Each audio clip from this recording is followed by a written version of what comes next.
See, the Nigerian military is complaining that southeastern youths are no longer joining the army. Hell.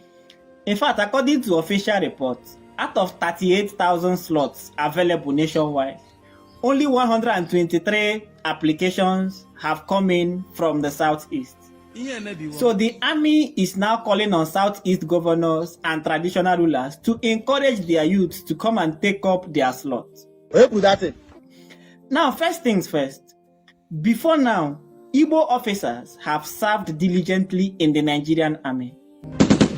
In fact, you can't talk about the history of the early post-independent Nigerian army without mentioning the Igbo officers that helped to build that institution. Yes. You can't talk about Nigerian army without mentioning names like Major General Agui, Lieutenant Colonel Odumegu Ojukwu, Brigadier General Philip Njoko, Major General Alexander Madiebo, Lieutenant Colonel Ato Unebe, and so on and so forth. Even recently, one of the finest chief of army staff that this country produced is an Igbo officer, General Ihejirika.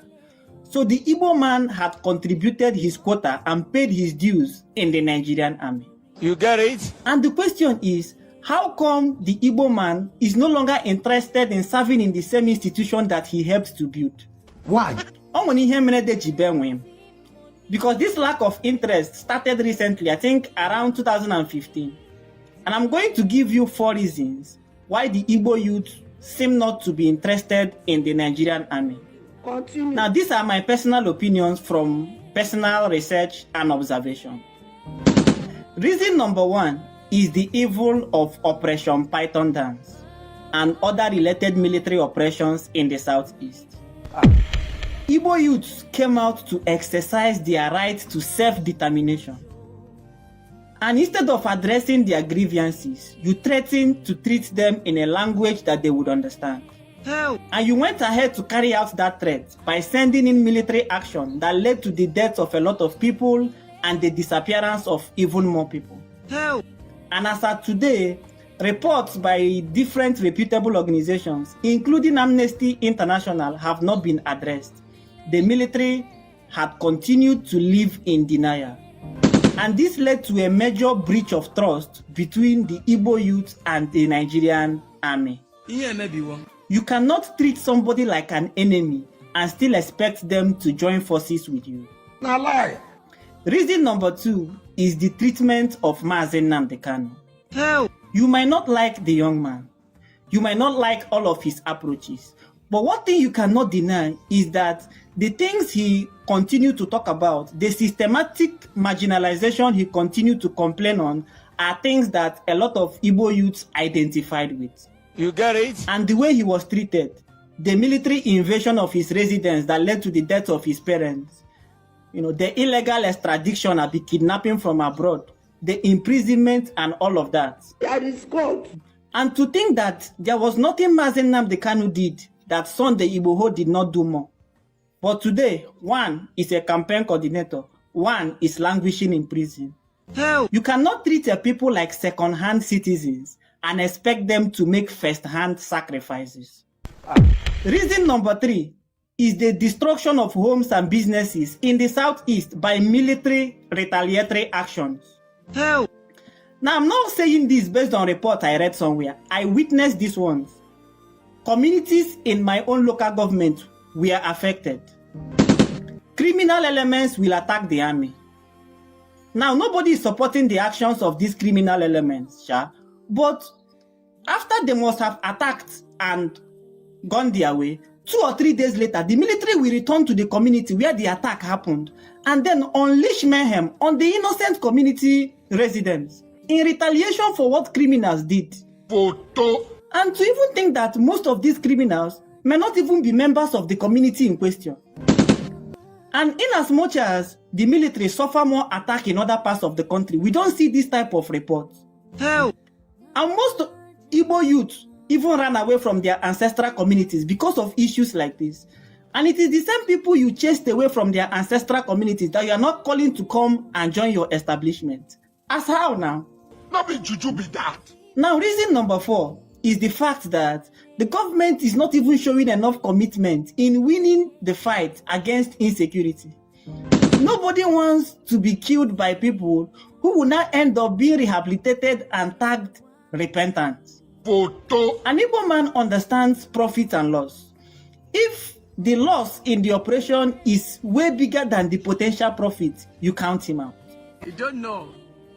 So instead of calling on people to come and join a dysfunctional system, you should first of all fix the system, and the people that will join will come naturally. We must learn a lesson. And meanwhile, I remember sometime last year, Central Bank of Nigeria released list of 28 new directors. And out of this number, 7 came from Southwest, 7 came from Northwest, and only 1 came from Southeast. We didn't see the CBN complaining that Igbos do not have enough numbers. We should come and apply more. Recently, I have seen NNPC released list of directors, even Petroleum and Natural Gas Regulatory Agencies, PENGASAN.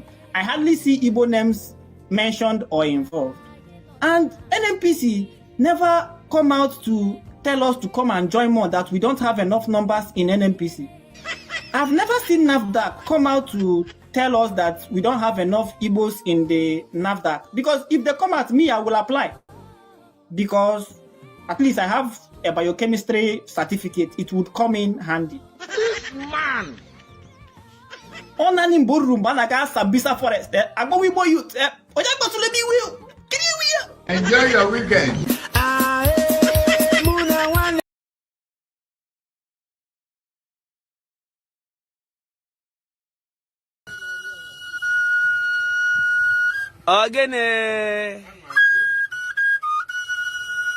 Agini na me. Ha obo abia naro.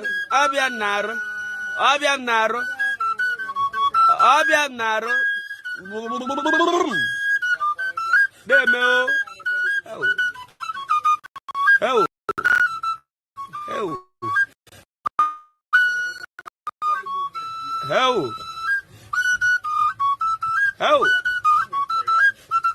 Ojadu fodike.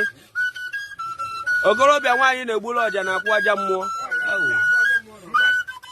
Etachi obi gị ya ji ari ugwu. Ogene dị fa, ogene dị fa.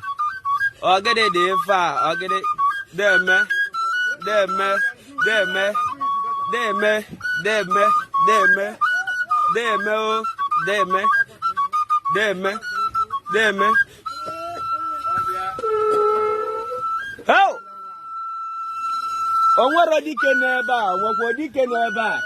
Kelu chief of army staff. Olikeze. Chief. Ogbuefi. Gbanye Ogbuefi deme. How? Ogini na-eme. How? Ojadu fodike. O ma bo biano fulu biano.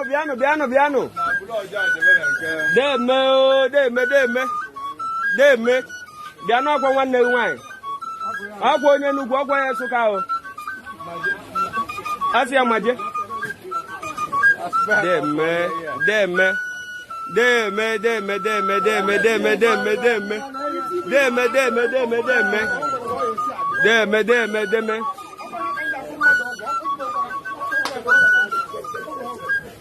Isi na isi ha bụ n'ọnụ. Nwaanyị na-aka ibi ọrịa. What a man can do. A woman can do. Ọbụrụ ndị winchi a. Ndị witches and wizards ya duru ebe a. Bụrụ fanwa. Ojadu fodike. Ogene. Devil ebe nwaanyị na-egbu ọja. Nne pụta gabafu gị. Yes. Agwe na-abịa. Abụrụ dị na-akọma ọnụ here. Akwa onye Enugu steeti. Wọfta ego bịa tụọ nwa anya ukwu ya ekwe n'ụbọ onye ego. Ọ bụrụ ọkụ ya na-eru. Bịa bụ onye ego. Ọnwa anyị ibeghị. Oh, organic.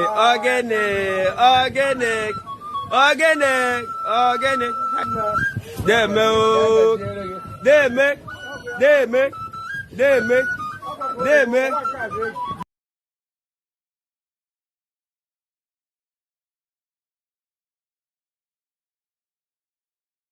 Tell you about Yoruba people. Do you want to hear about them or not? Director, you are at the head of affairs. Say whatever you want to say. Remember, we have no restrictions here. At Go all. ahead. You know, we have some documents, barrister, never seen before in the zoo. Nobody knows. Not even Awolowo has this document. But we tell them about Yoruba people. The same way you have Igbo people in the hinterland of Biafra land is the same way that you have a place called Metropolitan Oyo or Yoruba proper. The people you see in Lagos, those you see around Abeokuta, the people, Egba people, Ibarakpa people, the people of Egbado, Ketu, the people that they call Popo, these are people of Porto Novo, and Awori people of Ota, where Obasanjo comes from. Awori, that's who he is. He is not proper Yoruba. Do you know that, barrister? They are not proper Yoruba people. Yoruba people, their boundaries stopped at a place called the Iwo, all the way from Kishi. The old Oyo, which is called Katunga, was destroyed in 1837. Destroyed by the Fulanis in 1837. Destroyed completely and hopelessly. That is the proper Yoruba people, but because of their influence and their conquest, they spread their language all the way to the sea, to places like Ekpe, in Lagos, Ijebu, Egba, Ibarakpa, a place called Ketu, spread all the way to Dahomey. You are sounding like a Yoruba man yourself, Director. You know all the names. Oh my God. Barrister, they are not Yoruba. Obasanjo is not a Yoruba man proper. Obasanjo is a satellite Yoruba man. His place is not part of the old Yoruba proper. That was their name. Oyo are the Yoruba people. Oyo, the proper Yoruba people. Oyo, their spiritual home is at Ife. Ile-Ife. What we did not do, you see, we are very peaceful people. We did not force anybody else to impose our dialect on them. Oyo is the proper Yoruba people. The Oyo Empire. They spread their empire. You see, they said the Igbo people are domineering. They dominate you. Oh, they domineer. They will come to Calabar. They will take you. We are asking Yoruba people, how did you break away from Oyo, Igoho, all the way to Awori? How? By conquest. You fought wars. How did Yoruba people go all the way from Iwere, from Isheyin, from Sabe, from a place called Obomosho? Even Ikoyi that you're listening, Ikoyi is not the island in Lagos, so there is the proper Ikoyi. Is in a place called Yoruba proper Ikoyi in present day.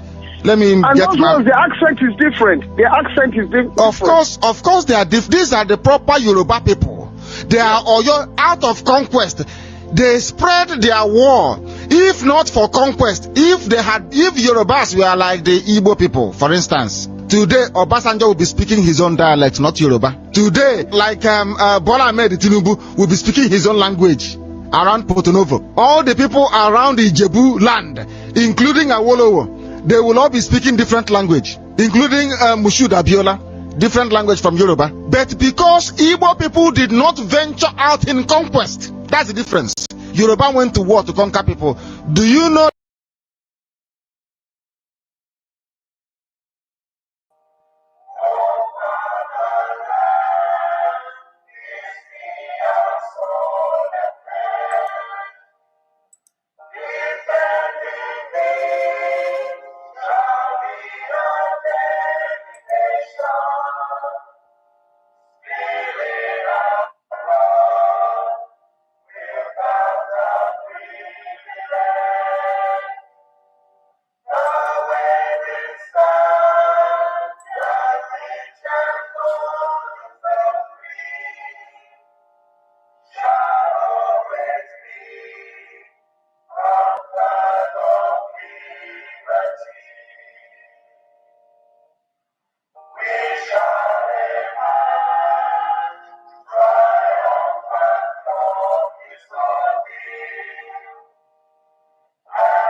Let us now observe a moment of silence for our hero.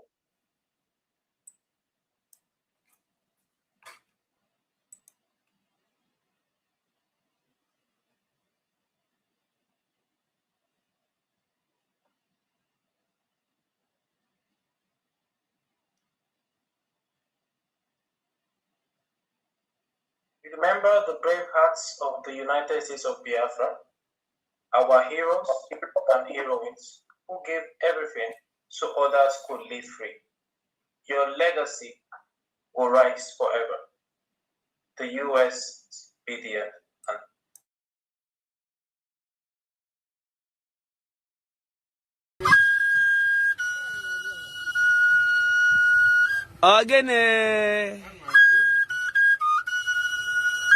Gịnị na-eme? Ha ogbo ọbịa narụ na-eme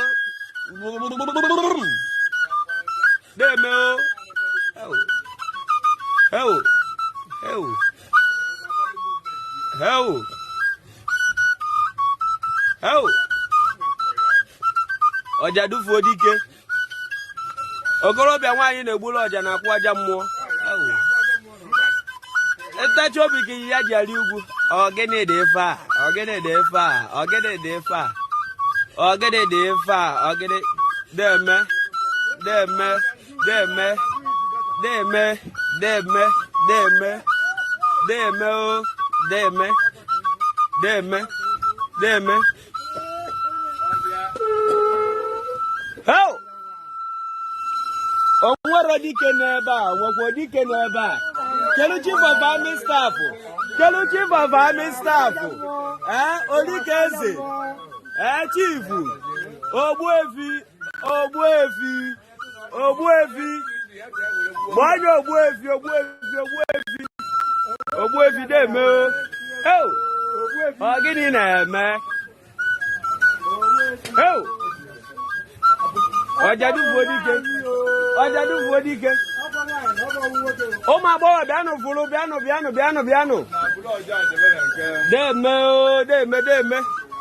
deme bịanụ ọkwa nwanne gị nwaanyị ọkwa onye nnukwu ọkwa ya Nsụka ahụ asị ya maje deme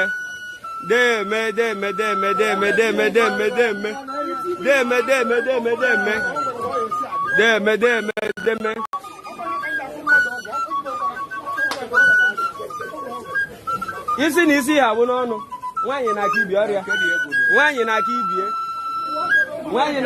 what a man can do a woman can do ọ bụrụ ndị winchi a ndị witches and wizards ya juru ebe a bụrụ ọfanwa ọjadufuo dike ọjadufuo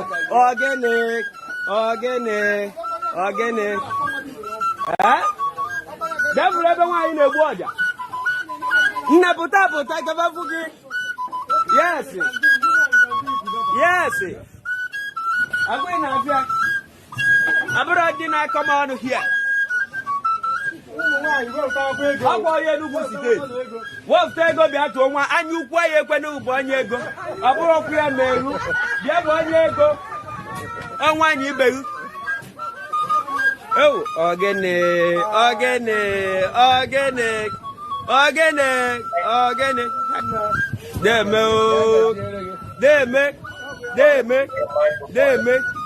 deme At the count of 3. Please, the co-host, you could change the settings so participants are able to unmute their microphones. So at the count of 3, we would recite the national pledge together. 1, 2, 3. I pledge loyalty to the United States of Biafra. I pledge loyalty to the United States of Biafra. To stand by the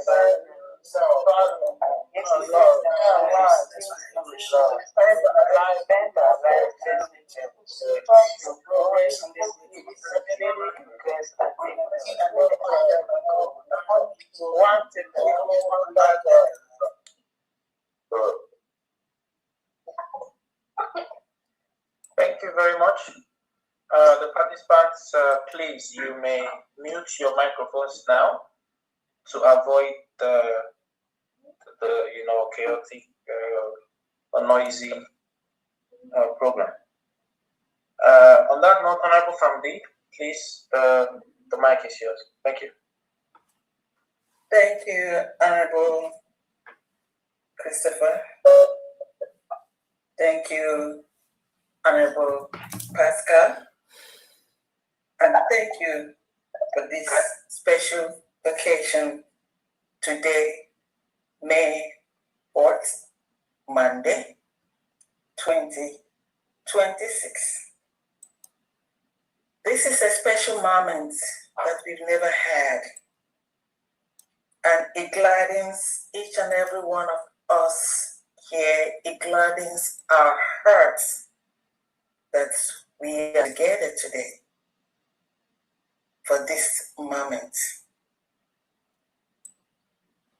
I know you all are as happy as I am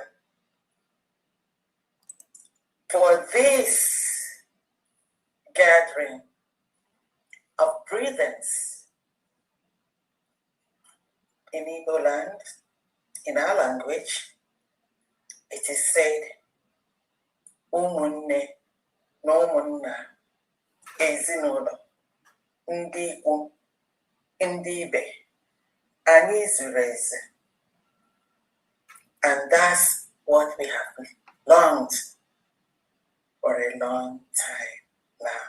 So I'm very happy to welcome each and every one of us here. I welcome all the executives of the United States of Biafra, the cabinet, the secretaries, the administrators, the reps, the governors, the counties, the district heads, all the extended executives of the United States of Biafra. And I welcome our brethren that we've long had some little bit of distance between us. So it's a happy day and it is a glorious day. So for that, I say welcome to you all. And at this moment, I would like to welcome.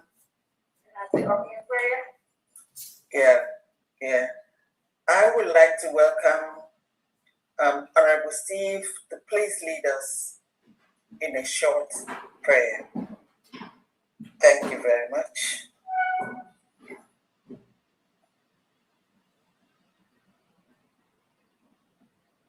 Honorable Pastor Steve, are you here? Is he here? I spoke with him earlier. Honorable Anene, are you here? Okay, I'm just going to do this way. Please. Okay, maybe he's having a problem. I spoke with him earlier. Yes, he's raising up his hand. Honorable Pastor Steve, you okay. Please unmute yourself. Thank you so much. Yes. Thank you very much. Okay. Our most holy and eternal Father, the Almighty Ruler of heaven and earth, the Father of the United States of Biafra. Today is a special occasion. Today we remember what is written in the Holy Scriptures in the book of Psalms 133 verse 1. The beauty of the union of brothers and sisters. That alone has made this day possible. We pray that this union will be a holy union that will establish us as a family that can never be broken. That at He that renews the mind, and according to the revelations, that has fulfilled this day. Now we know for sure the remaining part of this great divine commission will come to fulfillment because thy will has prevailed. We pray, Father, that love will reign, that our hearts will be one, and our goal will be one. May we learn to work together as a family, the because United States of Biafra is a family nation. Father, we are so grateful. May thy spirit take preeminence. The spirit of love, the spirit of understanding, the spirit of sacrifice, and the spirit of fidelity, loyalty, and total devotion, until every one of us will settle in the territories of the land of Biafra. Father, we call thee to grant us the power, the wisdom, the knowledge, and everything we need to walk as one, so that all mountain that stands on our way will dissolve, so that every hill will be made flat, the seas will part, so that no principality or power or enemy or force can be able to stand before us. We have not become what we originally were, a family of great and powerful lions, led at this very time and a moment like this, according to thy will, by a powerful queen of all lionesses, filled with wisdom and understanding. We pray that thy endowments will be upon us, and we will become the fear of all the enemies of the United States of Biafra. The time has come to fulfill that decreed in the beginning. We give thee praise because we know we are marching forth in thy name. We pray that all that we discuss today will be fruitful. Anyone that will be a hindrance to this sacred union, or that will be a mole or a stooge or a helping hand of evil, it is a tree that thou hast not planted, and it is one that thou hast not got. Father, we bind and cast them away, because it is written in thy holy scripture that every tree that thou hast not planted will be uprooted. Let us move as a family, and all the dross and all the weeds will be separated. It is time that thou hast united the wheat again, so everything that is a goat in the midst of the sheep should be removed. May we go forward. May our leaders be blessed. May this union give joy and strength to all our leaders in incarceration, that they may know the last bridge is being crossed at this moment. We are going on. We thank thee for all our brothers and sisters that are being detained, tortured, and suffering in many places.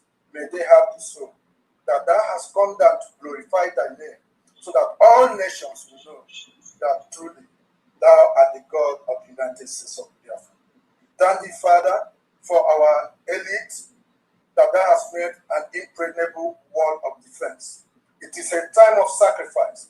May we not restrain ourselves. May we know that everything we do to support this mission to its fulfillment is according to the will of the Father. May we all be able to fulfill our stewardship, because we are stewards of heavenly blessings. This we humbly ask. This body is with the Josie. The hallowed Yeshua Messiah. Amen. Amen. Amen. Amen. Thank you for this supplication to God. This is a day the Lord has made. It is the day the Almighty God has made.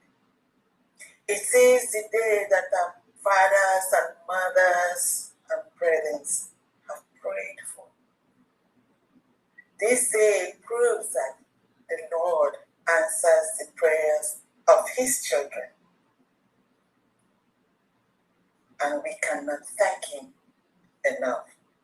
So thank you, Honorable Steve, Reverend Steve, for this prayer. Thank you very much. There's a proverb, and it's also a name that says, Ositata de Wamba Adorable. If today becomes that glorious day, that blessed day, let us all rejoice and be glad with it. My heart is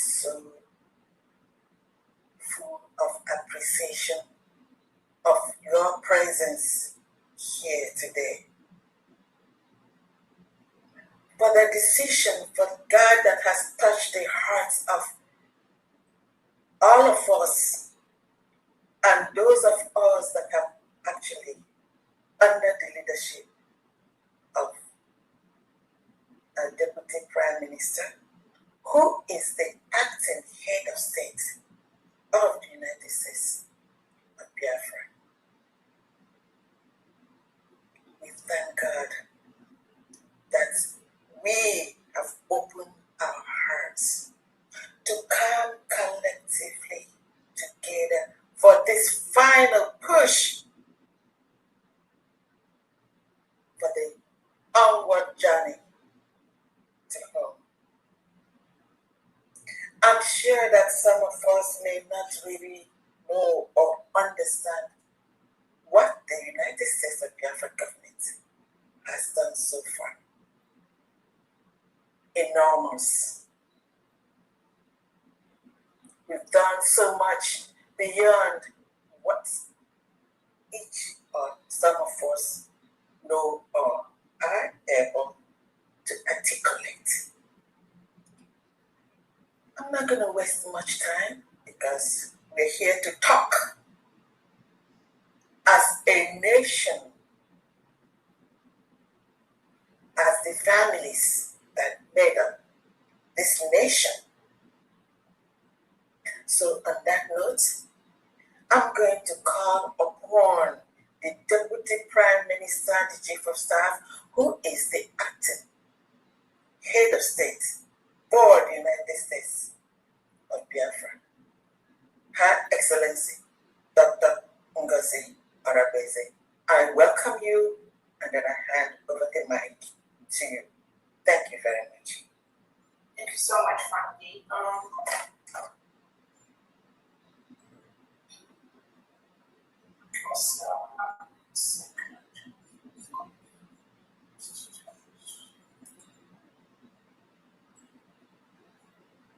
right, thank you so much, Frankie. Thank you, Honorable Pascal, for that. And thank you, Honorable Christopher. And thank you so much, Honorable Chidolfo, for being there to bring in our people. Thank you so much. We welcome everyone to this meeting. And as Nnamdi has rightly said, this meeting is to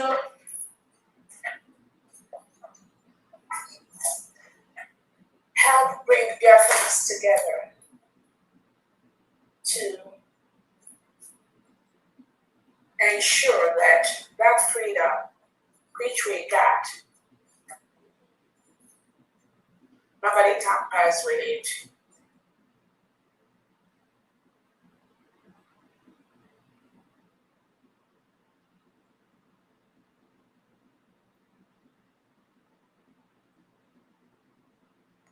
You're muted.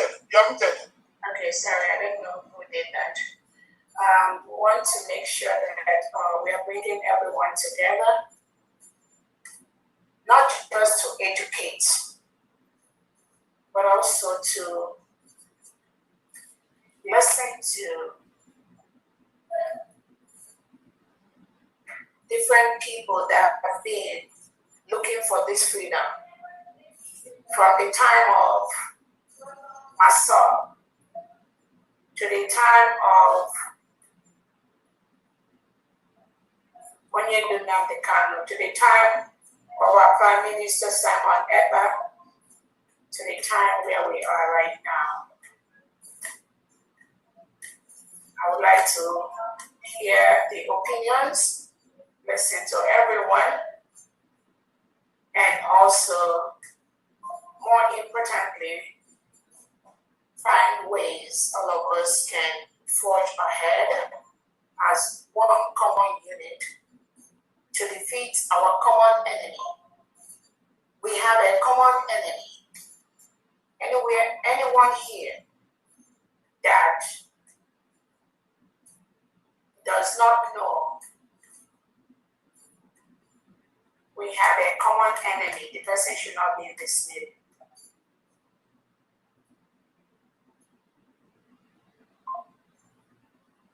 So we want to acknowledge our Nnamdi Kanu in this meeting for what he does every day, what he has been doing. His resilience, his sacrifice to a people whom some of them, out of ignorance, continue to sabotage the freedom which he sought for them.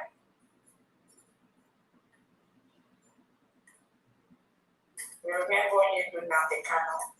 As we all are fully aware, Nigerian has not committed any crime.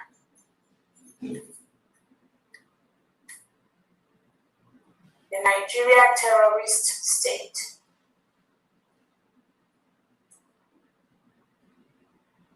continues to fight the freedom of Biafran people.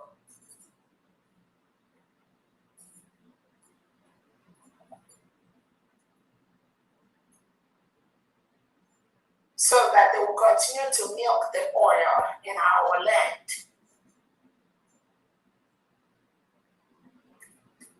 Ship it abroad to their globalist friends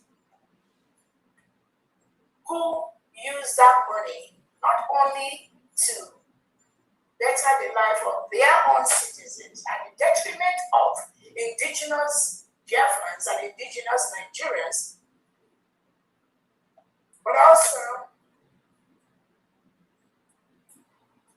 move those funds to those that support the Islamization agenda of the Nigerian state.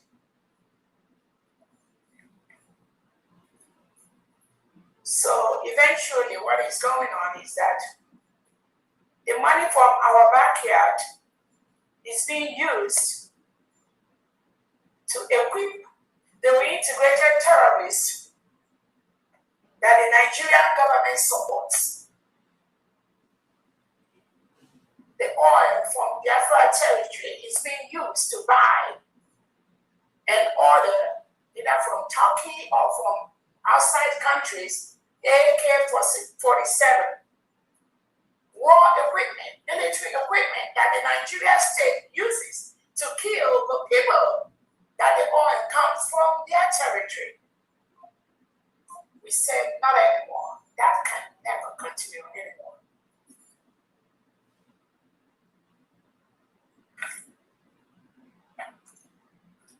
As we all are fully aware,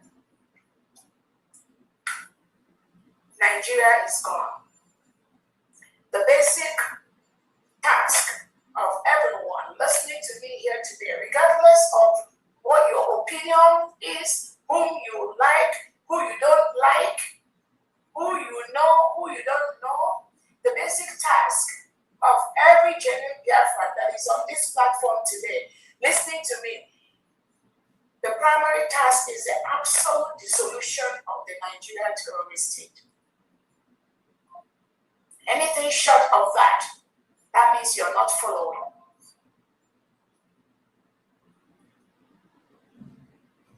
We know those who are Biafrans pretending to be fighting for freedom, pretending to be mingling among Biafrans. We know them. But their specific task and agenda, we also know that. You know why? Because all of us were previously Nigerians. Yes, we were. So some of us, we know the system, how it works. We know the system inside and out. That is why the United States of Biafra government has been so successful in everything we are doing to make sure Nigeria is destroyed. It is already destroyed. It's just a matter of time. No sane human being can support a country that reintegrates non-terrorists into its citizens, recruits them into the military and the police, give them AK-47 to go after indigenous Nigerians and innocent Nigerians, the young Nigerians that do not want to cohabit with those reintegrated terrorists. They gave them those guns to kill them, forcefully remove them. All this has been confirmed by world bodies like the Amnesty International, the United Nations. The forceful removal of indigenous Nigerians and innocent Biafrans and innocent Nigerians is a constant task of the Nigeria terrorist state led by Tinubu and Christopher Musa. That is what they do every single day.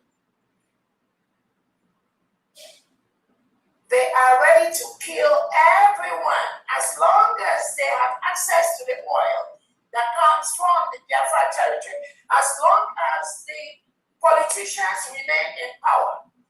They don't care about the rule of law. They don't care about the human rights. They don't care about the laws and the crimes against humanity, which they commit every single day. It does not bother them. But now, we, the United States of Biafra government, we have made it that they are bothered. And it's going to get worse for them. Nigeria must collapse for people to leave. Nigeria must collapse for indigenous to leave. Nigeria must be dissolved for life to be saved. Nothing but a total outright dissolution of that entity will save lives.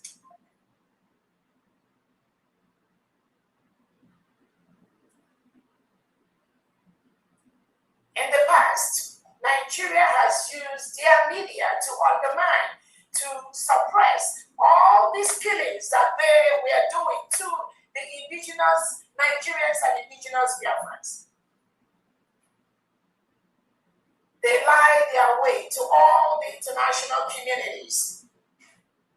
Now the world has realized there is nothing like farmer-herder clash. It's not about herdsmen. Because as a picture, Nigeria representatives like the one in the United Nations, the picture they try to paint, is a farmer-herder clash. That was why the United Nations Secretary was able to support the reintegration of non-terrorists into Nigeria that have killed millions of indigenous Nigerians, and thousands of innocent Biafrans are being taken away, have been killed, and are still being killed today as we speak. Biafra has continued to kill and participate in the killing of innocent indigenous Biafrans as we speak today. I have reports of at least 2 innocent Biafrans that Biafra and Tinubu has murdered. Why? Just because they are Biafrans.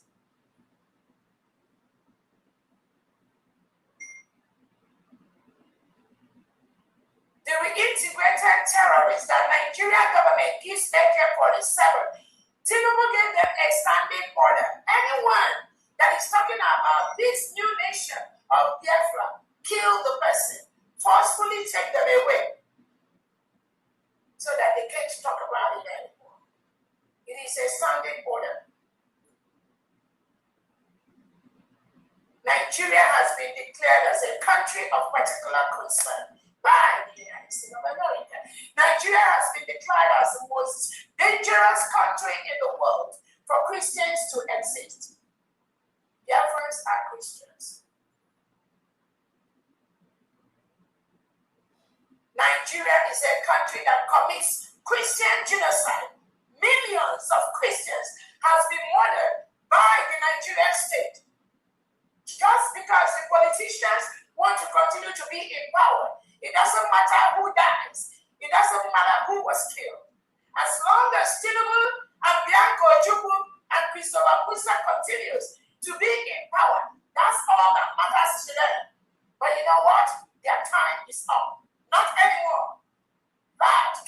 continue.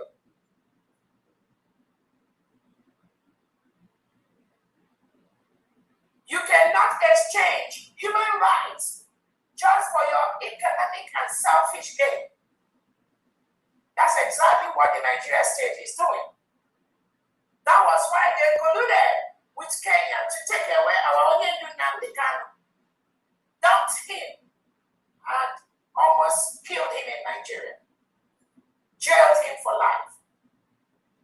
What was the crime of Nnamdi Kanu? Absolutely nothing, except we do not want to live in a country that reintegrates non-terrorists into the community, because eventually they will kill us, and that's exactly what is happening. That's why most northern part of Nigeria has been deserted, has been taken over by the reintegrated terrorists. As we speak, there are over 21 confirmed terrorist organizations that are found a safe haven in Nigeria. Thanks to Tinubu, Christopher Musa, and Diagono Ojubu. That is their plot. That is what they want. That is what they do. But the Biafra people says no. That will never continue to happen anymore. The Nigerian political parties has been declared as a terrorist organization by a Canadian court. The APC that belongs to Nigerian President Tinubu, the PDP, all the other political parties, all of that has been in a legal court of law declared as a terrorist organization.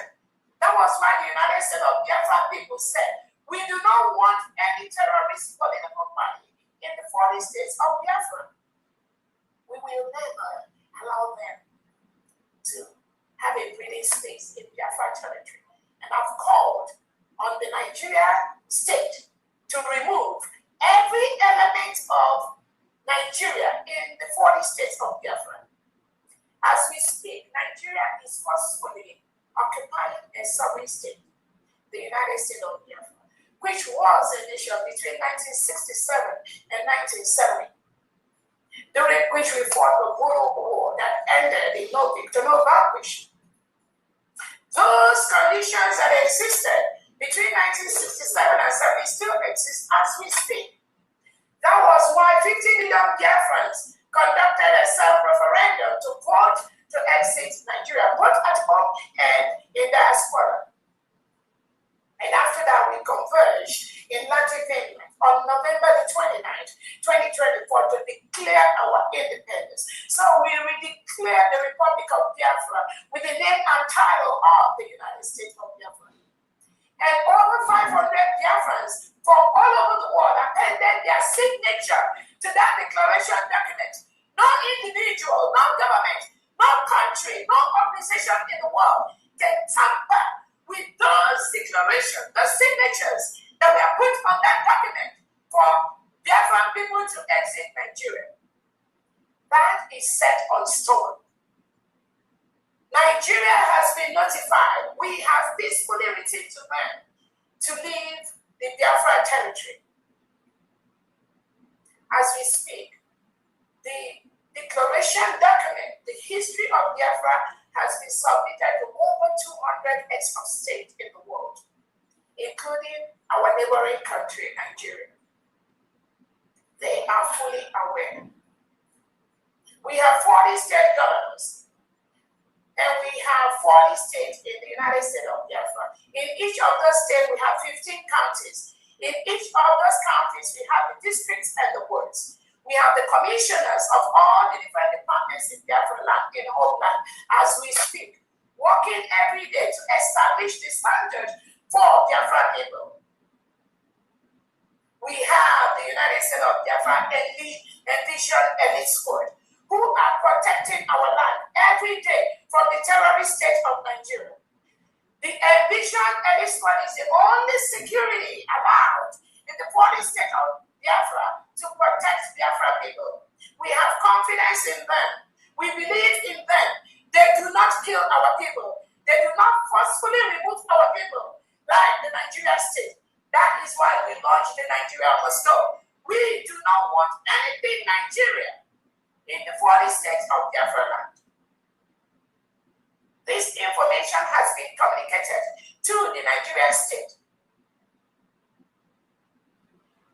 But rather than peacefully talk on how we are going to separate, Tinubu and Bianco Chukwu, Christopher Musa and Co are busy plotting, sending those reintegrated terrorists that they recruited from Sahel and different parts of Africa into Biafra territory. They are busy plotting with them how to remove innocent Biafrans from our own territory. Nigeria is currently invading Biafra territory, forcefully using the guns and the bullets and the AK-47 to kill our people.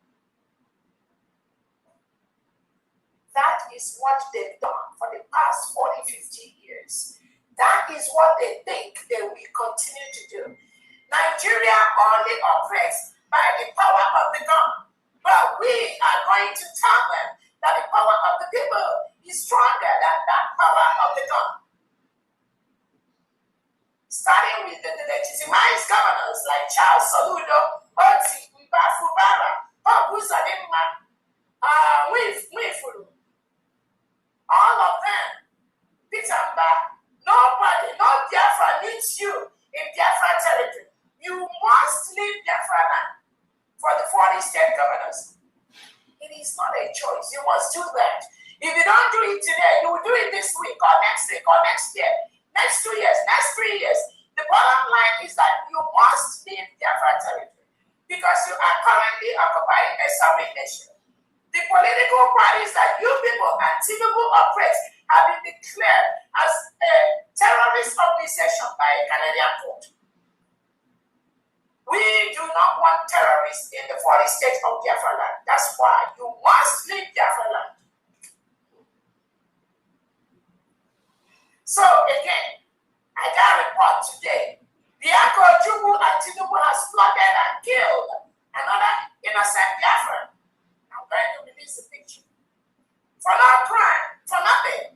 This is what the Nigerian state does on a daily basis. Hunt down Biafra people. Kill them, forcefully remove them, move them to tiger base where they go through all kinds of inhumane treatment. Not anymore. The Nigerian politicians must be held for crimes against humanity, including Bianco Jubu, the crimes against innocent Biafrans, which they are forcefully killing, secretly killing every single day, thinking that nobody sees them. No country can survive. No country can exist with the way Nigeria is killing its individuals, its citizens every day. That was why we left Nigeria. But rather than concentrate on Nigeria, they are inside Biafra land doing exactly that which they know how to do, which is forceful removal, killing, and suppressing, oppressing, colonizing the Biafra territory. And 99.9% of their supervisors have said, no, that cannot continue. We are not going to allow them to do that anymore. They cannot continue to kill our people while we fold our hands and allow Nigeria to kill all of us. That is not going to happen anymore. That was why we converged in Finland and declared our independence on November 29, 2024.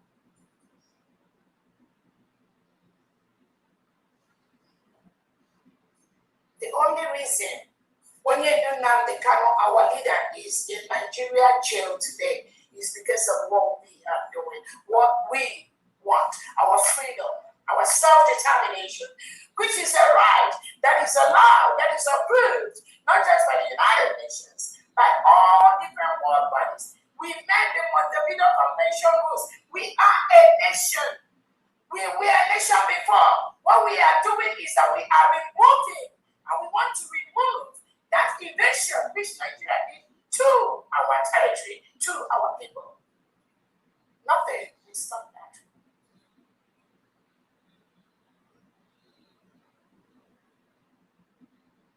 Rather than Nigeria to call for peaceful discussion to end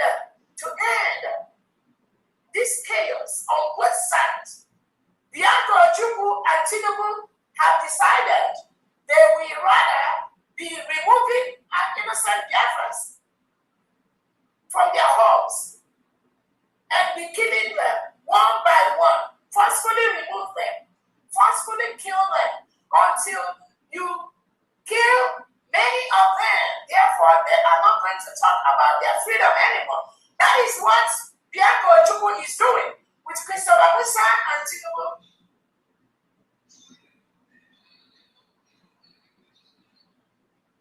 But I tell them, this freedom that we got is set on stone.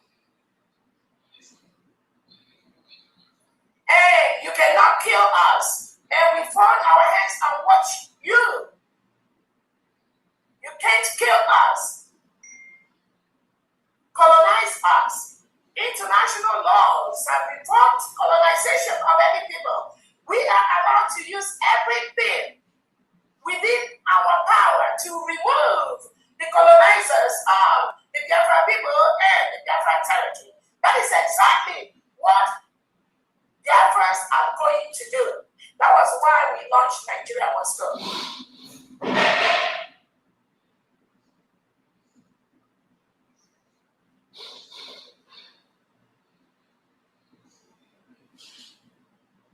And I'm calling on the Nigerian state and their politicians, including Biafra, including B2B and Co. Stop killing innocent Biafrans. Stop removing them forcefully in the night because you want to participate in an election in Biafra territory. There will be no Nigerian election in Biafra land. Not in 2027, not anymore. That will never happen, not under the watch of the Biafra people. The Biafran people are building their political parties. We already have the 40 state governors that are protecting their states. No element of Nigeria is allowed in Biafra territory. And I'm telling on Nigerian government to release thousands of innocent Biafrans that you have forcefully taken. You are suffering them. You lock them up in different jails across Nigeria and in Biafra territory. Those records are on social media. I have those records. Fubara, the River State, Nigeria River State, the legitimized government spotted over 2,500 innocent Biafrans in their jails in Port Harcourt.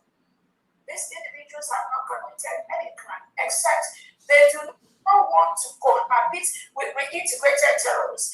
Tinubu Fubara is forcing us to live with reintegrated terrorists who goes about killing us, killing our people, killing our children, kidnapping them, taking them inside the bush, making that part of the world a very dangerous place. That cannot continue. That cannot continue.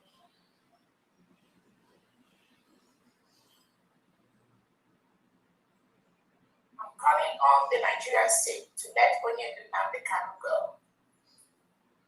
Let him go for that which he's sick. We already got it.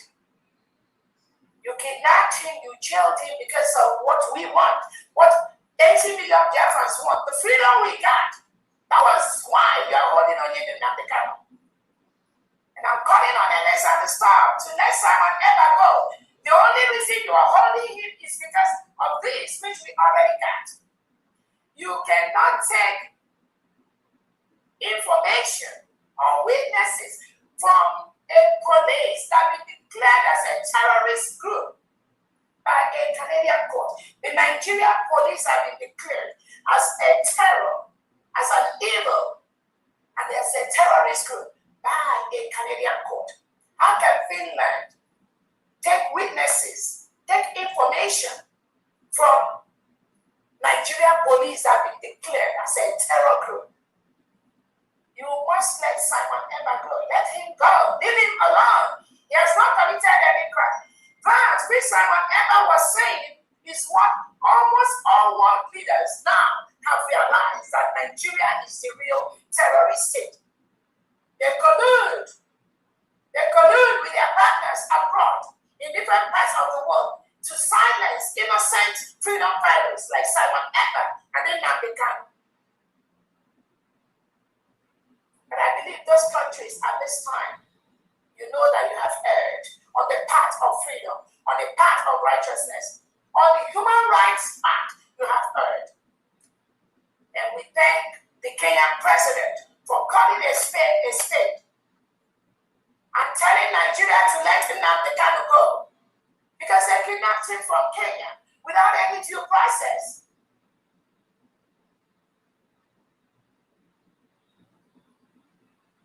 And Kenya has called on Nigeria to release Nnamdi Kanu or send him back to Kenya, where they took him from. But Tinubu and BRGIE and Just Soludo have continued to hold on Nnamdi Kanu to kill him so that they will continue to be in power as the politicians. I am telling you, not in Biafra territory. It is the right thing for you all to leave Biafra territory. Allow Biafrans to govern themselves. That is what they've decided to do. No amount of AK-47 that you give to those reintegrated terrorists will stop our people. Stop killing Biafrans. Tinubu, BRGIE will stop killing Biafrans. You are not going to succeed in this path that you are going. Not why some of us are here. You gain nothing by killing them. You gain nothing by removing innocent Biafrans just because of their belief, just because they are Biafrans. And you collude with some of your agents like Igbo and all these people, one past man, that one has run away to go marry a wife. All these people, each other, you collude with the delegitimized governments in Southeast and South to forcefully remove innocent Biafrans and kill them. How long?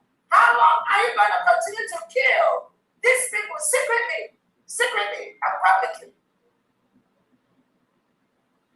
Tinubu and Christopher Musa and BRGIE, how long will you continue to remove and kill Biafrans? Are you not tired? Are you not tired?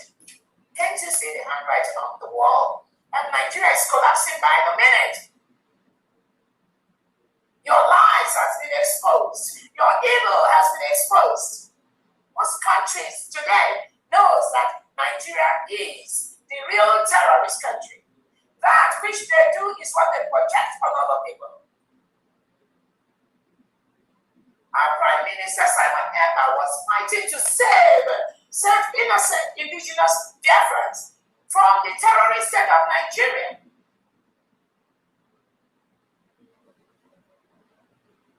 We can never cohabit with the terrorists. And I want to make it clear, there will be no referendum that will be done again for the 40 states of Biafra by the Nigerian state.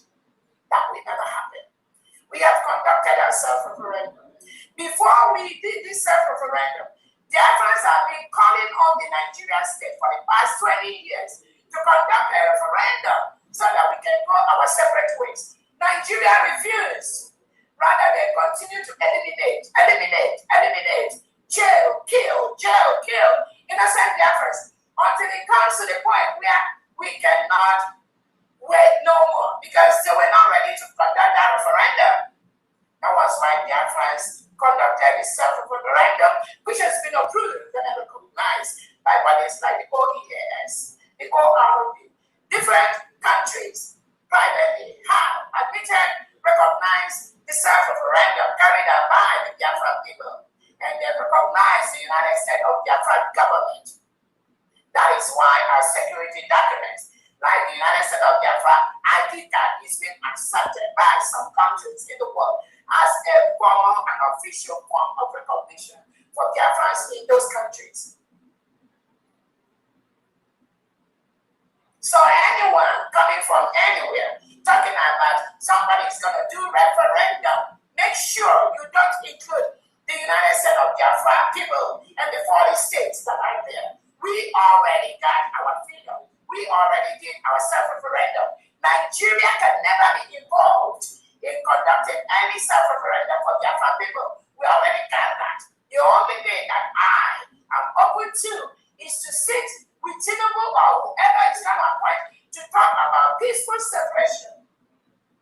They can conduct their self-referendum to their western part of Nigeria, northern part of Nigeria, as long as the Biafra territory is concerned.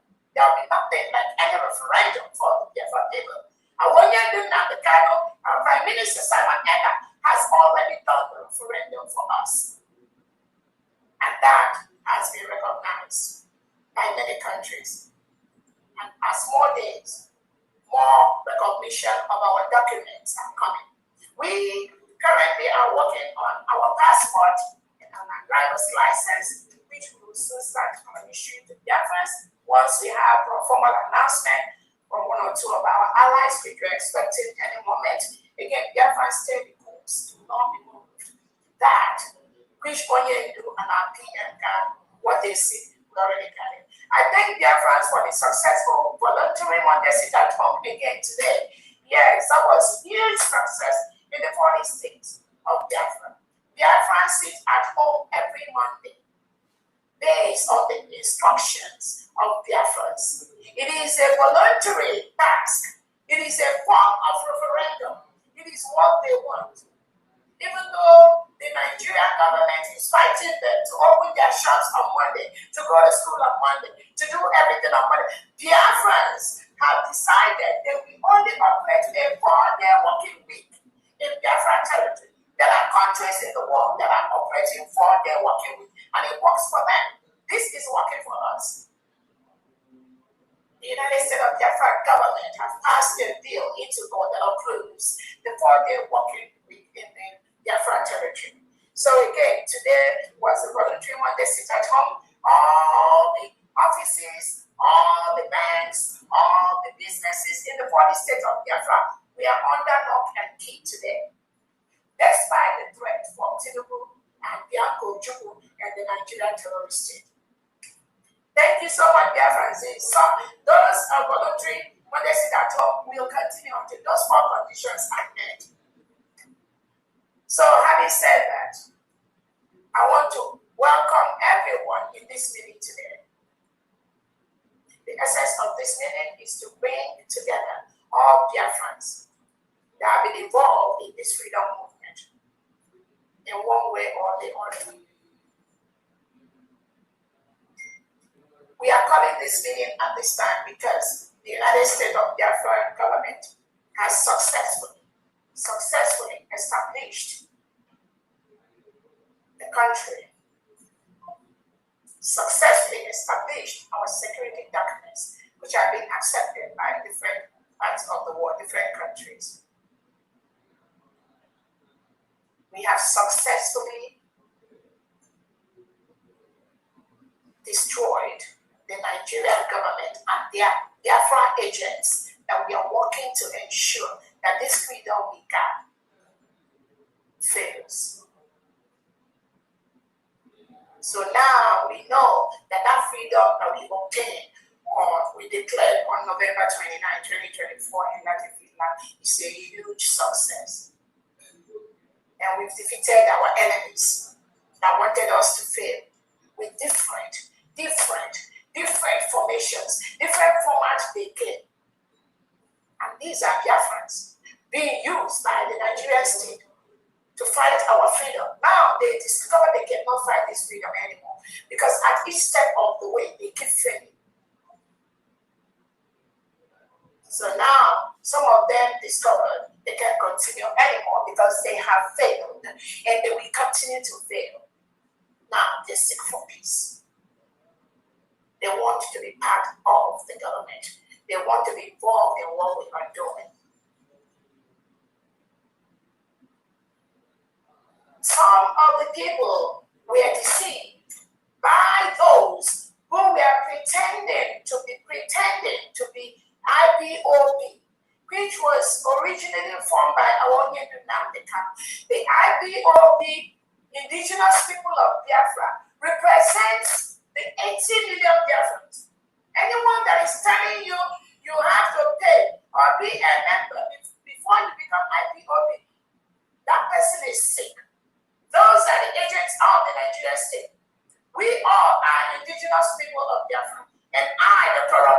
currently leads the 80 million indigenous people of Biafra, both at home and abroad. Until our Prime Minister, Simon Ekpa, is out. And until our Onyendu Nnamdi Kanu is out.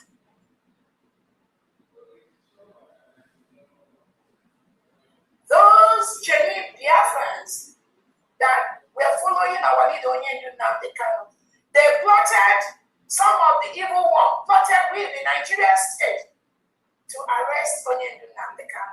And immediately Onyendu was arrested, those Nigerian elements that were inside that IPOB, they plotted and disorganized everything Onyendu worked for. By first, the Eastern Security Network that's supposed to drive away the Fulani terrorists from our Biafran bushes, these agents of Nigeria that were inside IPOB, they sold those DSM people to the legitimized governments. Because they were working with the legitimized governments. You cannot work with your enemy and expect success. That is the mistake they were making. Not just out of ignorance or their low level of education, but also because they did not really truly understand the system called Nigeria and their politicians, how they operate. And as we speak, 80 million Biafrans now have a clear picture of how the Nigerian terrorist state operates. That is why they are very, very successful in everything we're doing.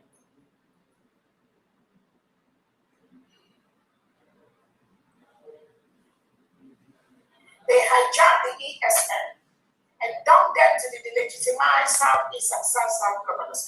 Those Southeast and South governors are the ones, as we speak currently today, killing Biafrans, forcefully removing them, burning their homes. Because there's nothing that will happen in a Biafran state that the delegitimized governor is not going to be aware of. The reintegrated terrorists that Tinubu shipped into Biafra territory with Bianco Juku, they are fully aware that their primary task is to continue to kill Biafrans, continue to remove anyone that talks about Biafra. That is the task that they get them to do. So the legitimized governors serving under the Nigerian state currently in Biafra territory are the ones that are killing our people. And they use Biafrans to do that. Nothing can happen to Biafrans if the legitimized governors are not involved in the killing of Biafrans so that they will continue to be governors, continue to hold on to power. Not anymore.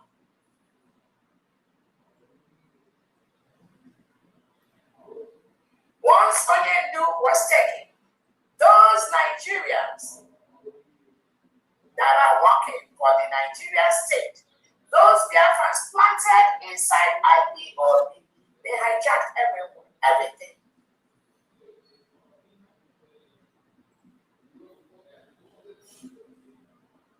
They started romancing the Nigerian state. They forgot about freedom. They said they are a pressure group. They said they are a pressure group. They want Tinubu to give them their own political party and make their own political party so that they will be involved.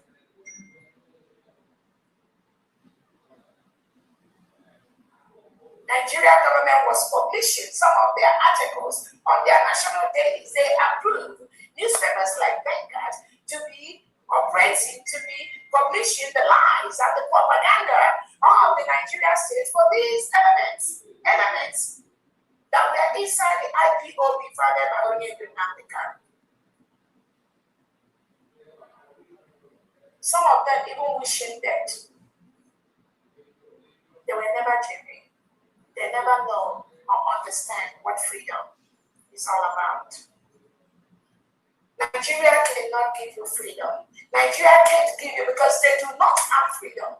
Right? Starting even from the independence, they are still being colonized by Britain as we speak. So Nigeria cannot give you freedom. You can't give what you don't have.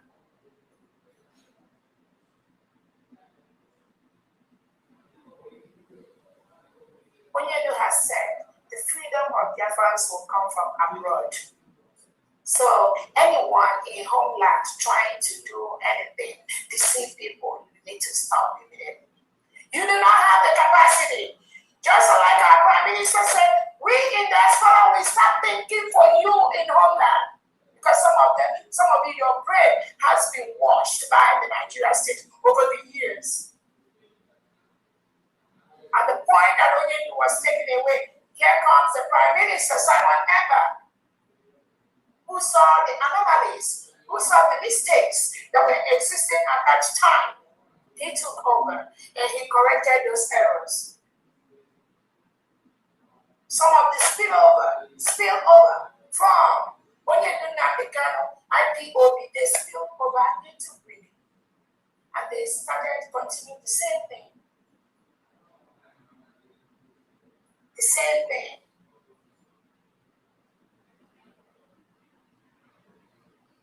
So the IPOB organization that plotted the kidnap of Onyendu Nnamdi Kanu is now the IPOB organization. That was why, on special advice and request, I had to rescue all the innocent and genuine indigenous people of Biafra that were following Onyendu Nnamdi Kanu. That was part of the reason why this meeting is called today. Because these people, they truly do not want to be part of the IPOB organization. And again, I want to let everyone listening to me today to know there is a difference between IPOB organization and IPOB as a people. We are IPOB as a people. The indigenous people of Biafra, the 40 state governors, the commissioners, the Envision Edis Code, the United States of Biafra cabinet. We are the IPOB, and they are the ones that are here. The IPOB organization was hijacked by the Nigerian DSS. They were the ones that were sent by Nigerian DSS and Tinubu to go to Finland and testify against our Prime Minister Simon Ember at the Finland court. So what Tinubu did, and this Bianco Chukwu, they all penetrated the IPOB, which Onyendu formulated, hijacked some of them that knew what gave them money, and then took over the thing. And when they succeeded in doing that, they now declared them as a terrorist organization.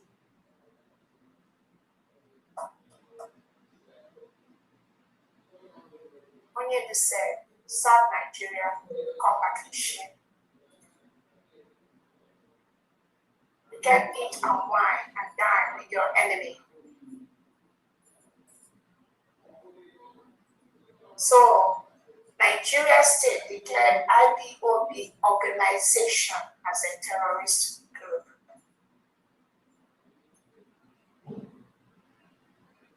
Now, every now and then, some of you will see the same group of people saying they are IPOB organization. There is nothing like IPOB organization representing the 80 million Biafrans that declared their independence on November 29, 2024 in Native Finland. There is only one government that represents the 80 million Biafran at this time, which is the United States of Biafra government. Everything from IPOB as a people to the Biafra Republic government in exile, of which I am the leader, to the de facto homeland government of Biafra people, of which I am the leader, to the United States of Biafra government, of which I am the leader. All these have been submerged into one body, which is the United States of Biafra government. Anyone coming out to tell you they are IPOB organization, they are BRGIE organization, they are de facto organization, all that are the agents of the Nigerian state. Do not pay any attention to them. They are deceivers. They are the people being used by the Nigerian government to attack me and this freedom, attack the cabinet of the United States of Biafra, to attack this freedom, which was declared on November 29. But at each step of their way, they've seen they can fail.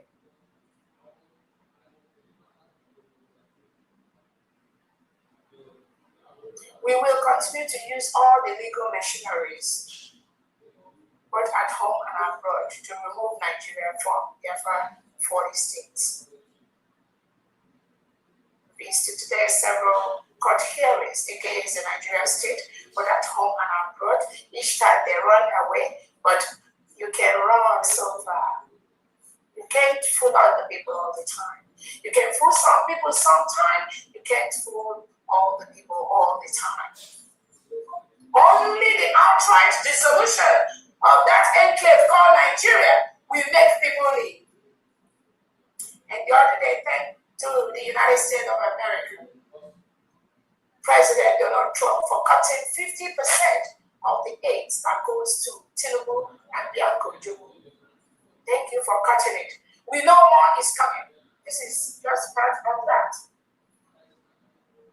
Because what the Nigerian state does is use those funds, those aids that they got from America and other countries, they use that to fund terrorism. Every single election Nigeria has conducted in the past 50, 60 years, at each of that election, they've murdered over 500 people or more in each election cycle. Over 500 in each election cycle. That is not a country. That is not a country.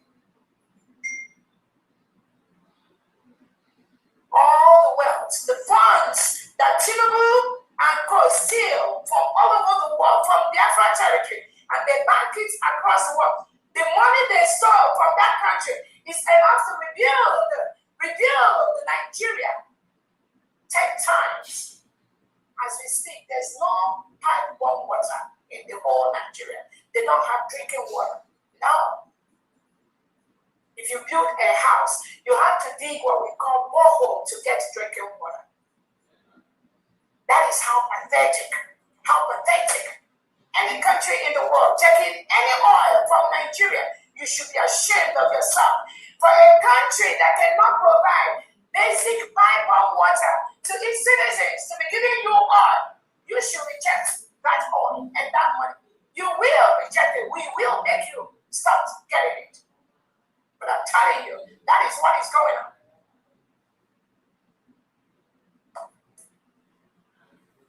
I'm not talking about schools. Almost half of the schools in Nigeria have been shut down due to the reintegrated terrorists that Tinubu brings into Nigeria. They go to schools, they kidnap innocent children, take them inside the bush. Their parents never see them again. They murdered Christians the other day, a pastor and the wife, and the two kids were murdered in the dead of the night by the reintegrated terrorists. The United Nations Secretary approves Tinubu to be bringing and rehabilitating inside Nigeria.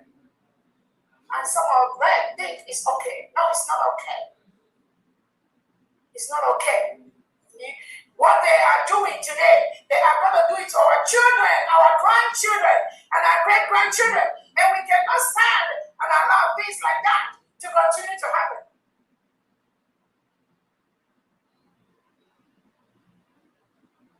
Those of you that enjoy the freedom, the security in different countries where you are, people fought for that. People shed their blood to have a decent society, a safe society for their children and grandchildren. That's exactly what we did on November 29, 2024 in Vatican. Anyone that tampers with that will get the wrath of Biafran people.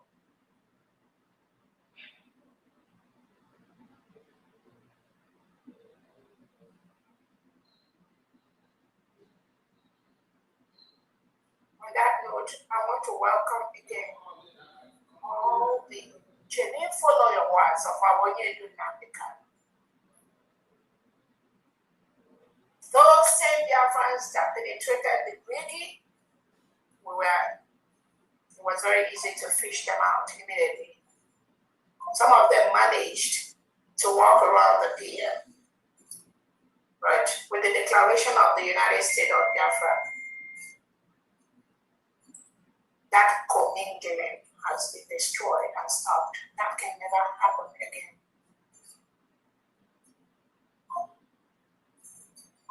So on that note, I'm going to call on all genuine Biafrans that we are following on Nnamdi Kanu, and then at one point something happens, and then they started to do something different.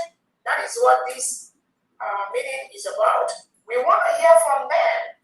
What happened? What went wrong? At what point did you realize that what you are doing is not the right thing? At what point do you realize that that which you are fighting is what actually Onyendu and the Prime Minister wanted? What makes you want to come back? What makes you want peace? What makes you want to rebuild this nation that we've declared? What makes you want to stop working for the Nigerian state and work with your people for the freedom of our people to drive away the terrorist state of Nigeria?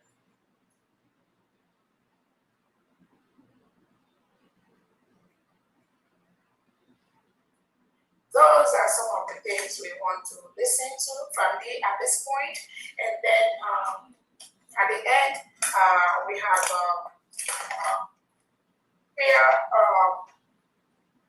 plans to ensure that the genuine Biafrans that we are deceived by these Nigerian criminals that we are planted inside the freedom, they become part of what we are doing 100%. So again, our mutual expectations, we're going to discuss that today. Our shared agreements, we're going to explain that and highlight on those today. Immediate changes is going to be a gradual thing.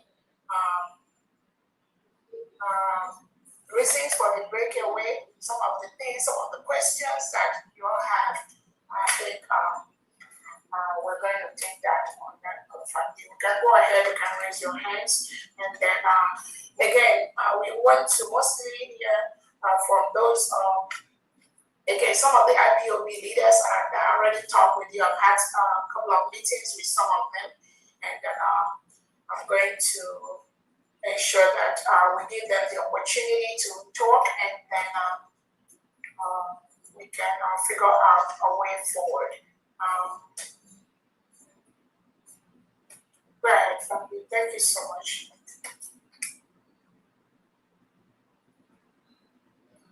Sorry.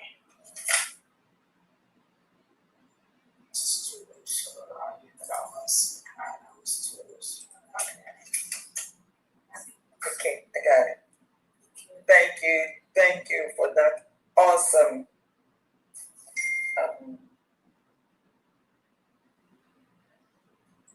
communicate, I will call it. The communicate fully loaded with briefs. These are things that we need to hear and talk about. At this moment, like the DPM stated, we would like to have a conversation, a discussion, your opinion, and what you have in mind, so that we can forge a way. The number one thing is that we have a common enemy. It is what the enemy is doing to us that has made us come together today, because we need to forge together for this final push. I'm so thankful to Deputy Prime Minister, the Chief of Staff, Dr. Ngozi Arabese, for having really listed or made you aware of just a few of the things that we have done or are doing. We have done enormous things that are pertinent and absolutely needed. And we are thankful for some of the allies we are working with and some of the international lawyers and then, those that we are working with.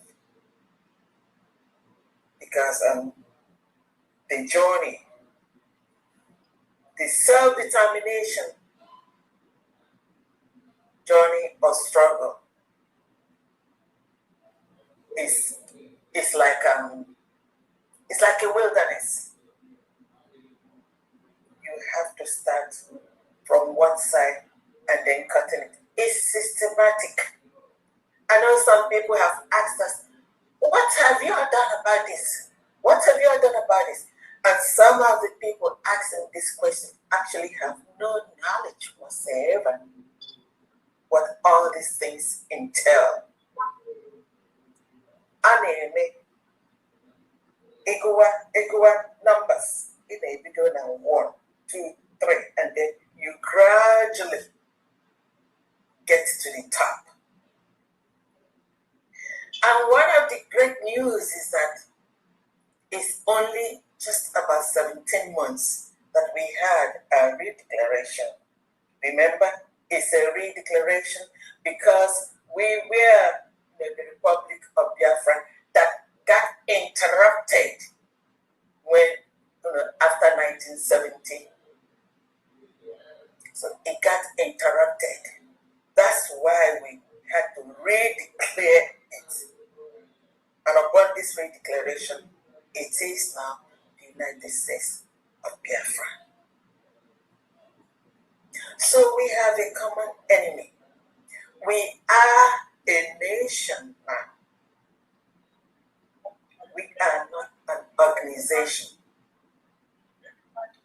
It's nothing to do with just a group of people, having an organization, either socializing or going for marching or just doing this and then you go intermittently. No, it is continuous.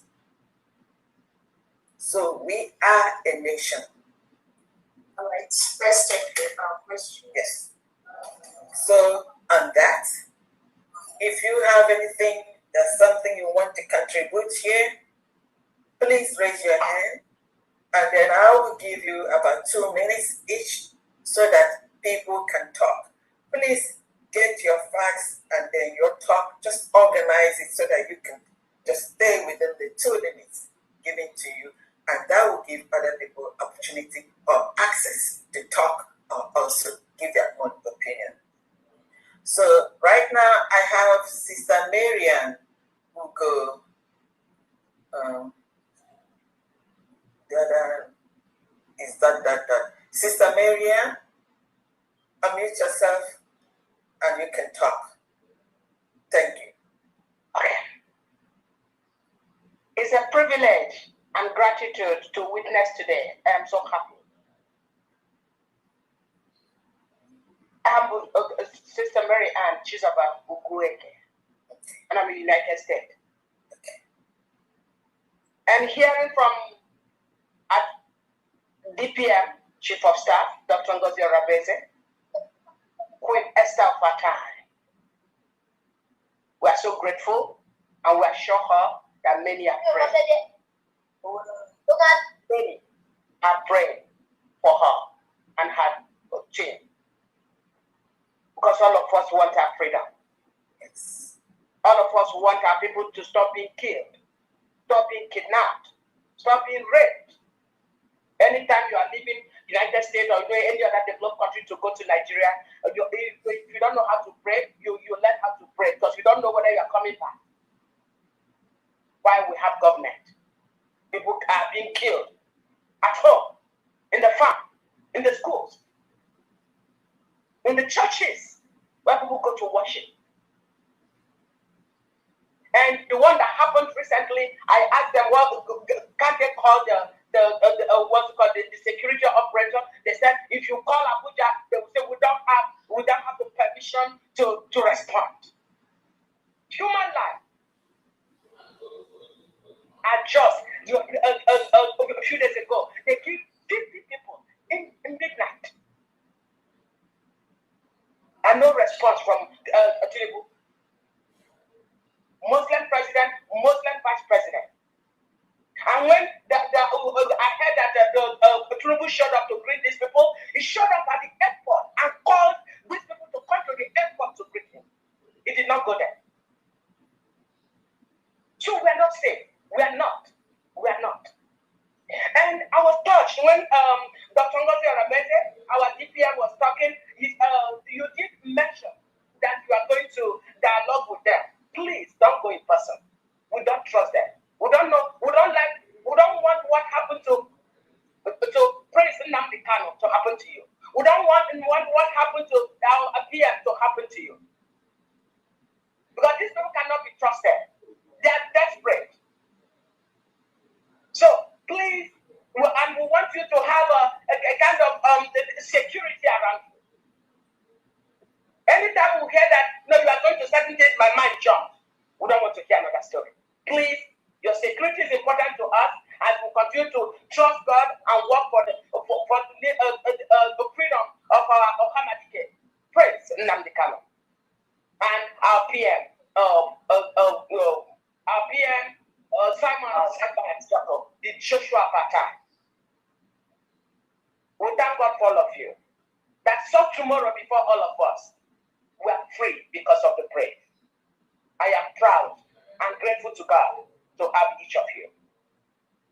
Shalom. Thank you. Thank you so much. Before Go ahead. So because him to people all this for bad. All an assemblies of God, assembly of God, and when they marry Ojo, in the assemblies in a Demahana Zoch. So you will my father, when the four back. Macam Kai were in here, Van and the PM. Oh, where Van had this be a four back and Apple when he can come on a lot of things now, but he never Van. And whatever more will go 247. Many here PM which is not a Van. And the chance here, 11 Van, Pankendo Merochi. Magade Oranjo, all of them. All of these people, when you come back, fight all here, both spiritually ma audio menala, me any lemon, and never or when issue. Then the next strategy again, our repentant to Boko Haram. They repent on about that. Yes, you're showing so we can forgive, but we will not forget. So the best thing over Naga Mabata, I'm over the bank, Mukogrito. Well, our leader, Simon Ebapota. I was here and I want the Cherari. Only bag at him and one of that. So, Mama Simon Eba. I got a work you went to with Yatigan Ataka. I don't need to see him. So, I got mother had it. None of them will near you at devil. This is my contribution. Thank you. No problem. Thank you so much. Let's go to the next person. As the Investor Saludo. Right. Unmute yourself. Okay. Good evening, everyone. Welcome. All right,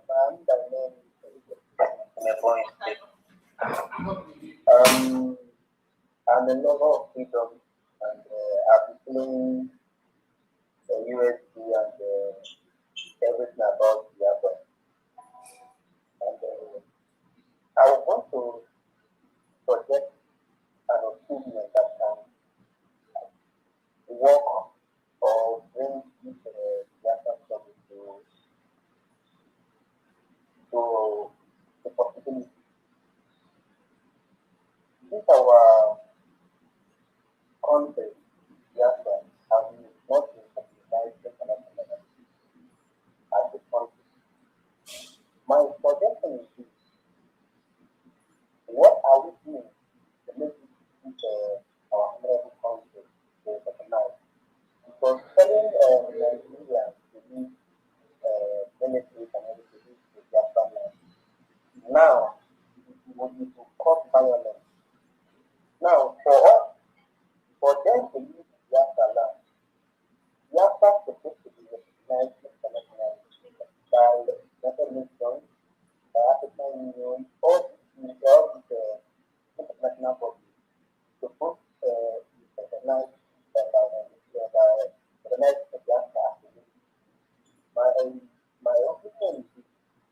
there anything we can do to make this vulnerable country how they unite and I will appreciate that. That's my opinion.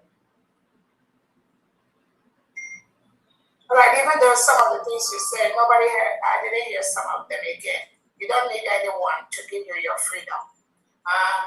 The evil that Nigeria has been committing in Biafra territory dates back over 10, 20 years ago. They've been doing that.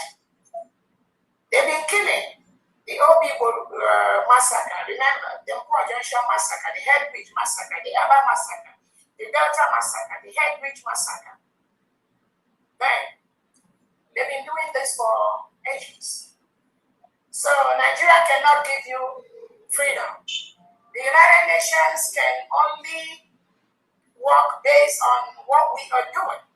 Again, we've met the conditions laid out by the United Nations. So our freedom is in our hand. There's Operation Nigeria Must Go. They must leave Biafra territory, whether they like it or not. We're not begging them to go, but they must go. And I said, I'm open for discussions. They've killed us enough. They've killed indigenous Nigerians enough. You can now see that there is nothing that will stop them. We are the one that will stop Nigeria state. We're already doing that. We are stopping them internationally, and we are stopping them locally. And let me tell you one thing. The United States of Biafra has recorded massive success just from the point we declared our independence in Finland.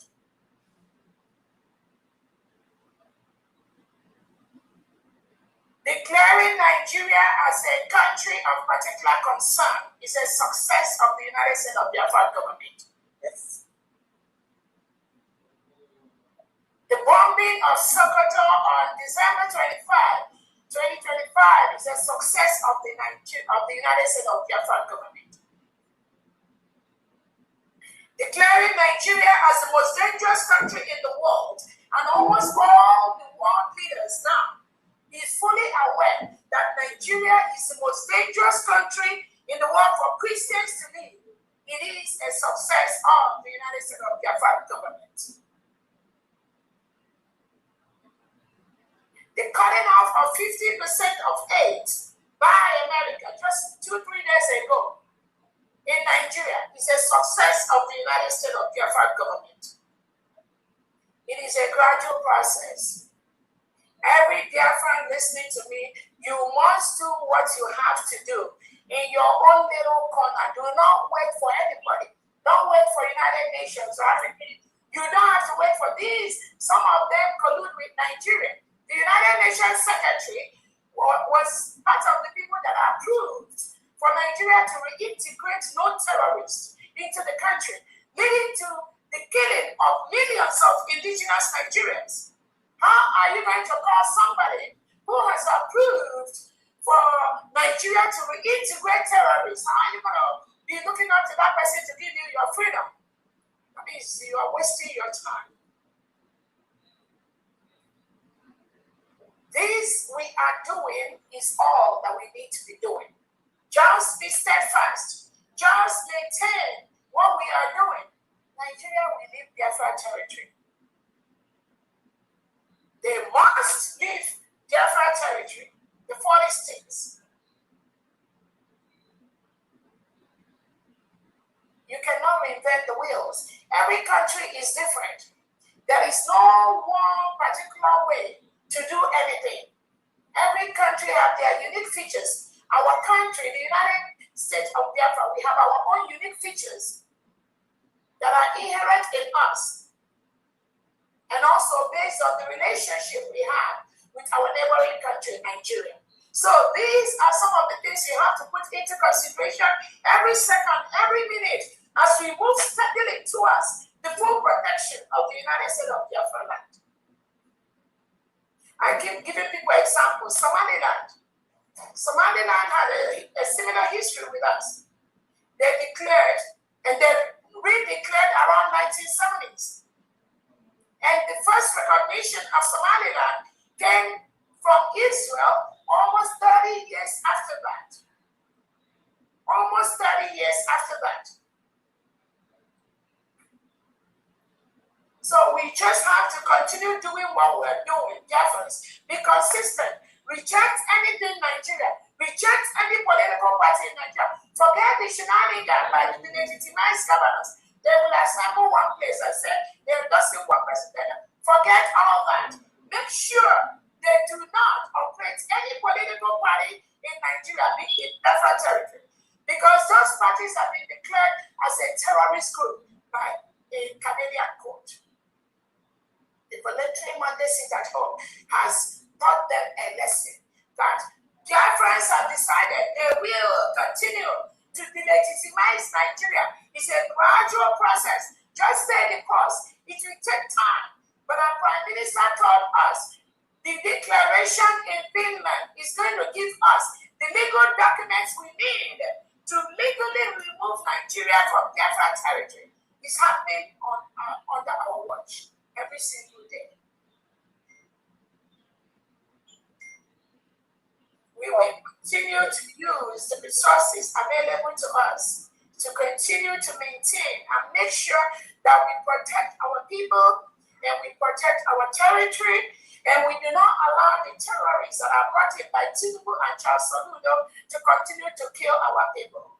It is the task of us, all of us, to ensure that we use everything within our means to protect our people. Self-defense is our right. Self-determination is our right.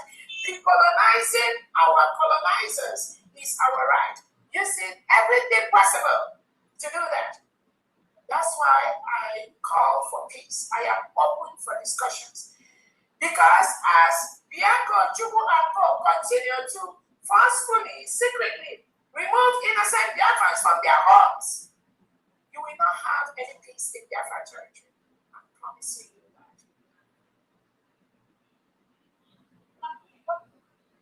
All of us witnessed the innocent boy whose hands were tied to his back and shot by the Nigerian terrorist state. And the boy, his hand was already tied to his back. So he already appears helpless. Tinubu already tied his hand to his back. He was helpless. He cannot do anything again because he has been demobilized somehow by tying his hand behind his back. But that was not enough. Tinubu and Bianco Chubu, upon that, knowing that the boy is already demobilized, they went ahead and executed him publicly. Executed him publicly while he was fighting for his life. They didn't say what the boy did. No court tried him. Nothing was done. All they did, tie his hand while he was begging. He wants to take them to Sapele to tell them that he didn't commit any crime. Tinubu and his squad, they shot the power. It was Tinubu that killed him. And when I said that I meant that.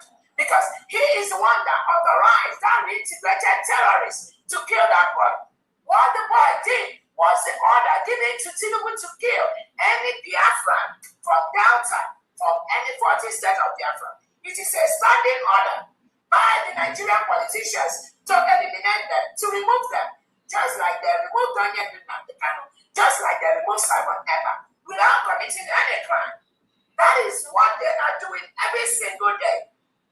That one was public. Tinubu kills innocent Biafra secretly. By the second, I have the reports. These cannot continue. Go ahead, Israel. Yeah, DPM, I just want to chip in something for this question that this brother asked. It's good that he asked that question, and then it's going to help us in the process of what we have to do here. The most important thing is education, and DPM educates the United States of Biafra citizens. Every Saturday when we do our fundraising, she does press releases, and then even sometimes some days more than one or twice a day. When you go to the United BPM's handle, ex-Twitter handle, or the United States of Biafra government handle, or the Foreign Affairs handle, everything that we are doing is coming is there. So please, if you're not, try to follow up because we have a lot to know. The protocol in the last decade, the protocol of getting recognized changed. It's now a little bit, and it changed, and that is no more just water. And that's the reason you can see that these days, Nigeria, terrorist government is not unleashing their armored cars, oblivious of the citizens on the streets of Biafra. So it is not the way it used to be before. So I know a lot of people are thinking certain things.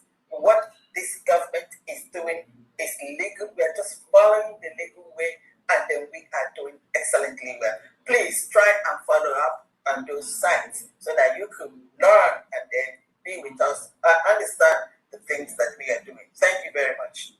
I'm going to call on John. Already with the United Nations. Yes. Mm-hmm. I'm going to continue to wait for that. Several cases we filed with the United Nations. Nigeria has been invited and they refused to turn. So we'll continue to do that, which we're supposed to do. But at the same time, we will continue to protect our land. Let's go to the next person. Yeah, thank you. John, actor. Ototoma Biafrans. Yeah. Good morning, my DPM. All protocols observed. Abia Mnafa Chukwu n'ọdịnala. Ka nkene akụsi ụlọ ụwa onye anyị na-ebesila ọgụ ya na our ancestors for a day like this. Na-ekene onye ọbụla melụ ka ọgbaka dịle tata. Tata bụ 4th May 2026. Ọnwa anyị nọ n'ime ya bụ ọnwa dị holy ma anyị bụ ndị Biafrans. Ọnwa anyị ji elote our Heroes Day on 29th May. On November 24th, 29th, on May 29th ka anyị ji eme Heroes Day. On November 29th, 2024, ka anyị declare Biafra na Lati Finland, led by Dr. Ngozi Orabese. Nyabo obodo bụ Finland, a Finnish land, ji our Prime Minister, Eba Simon Njoko. Finland, all over the world, but the only country mgbe a na-anụ Biafra war, gwara ụmụfa, ka unu na-eli ndị a, lotekwana na ụmụ Biafra n'ahịa kwashi ọkụ. Abịa m ikwupụla anyị ikele Chukwu okike abịa ma a day like this. Ife anyị na-akpọ ọgbaka n'ọdịnala na omenala bụ ịkọ mmee, ikpe peace, extend the hand of fellowship to ụmụ nwanne anyị ndị na-enwe different opinion, confusion gbasatara ije nwụrụ onwe.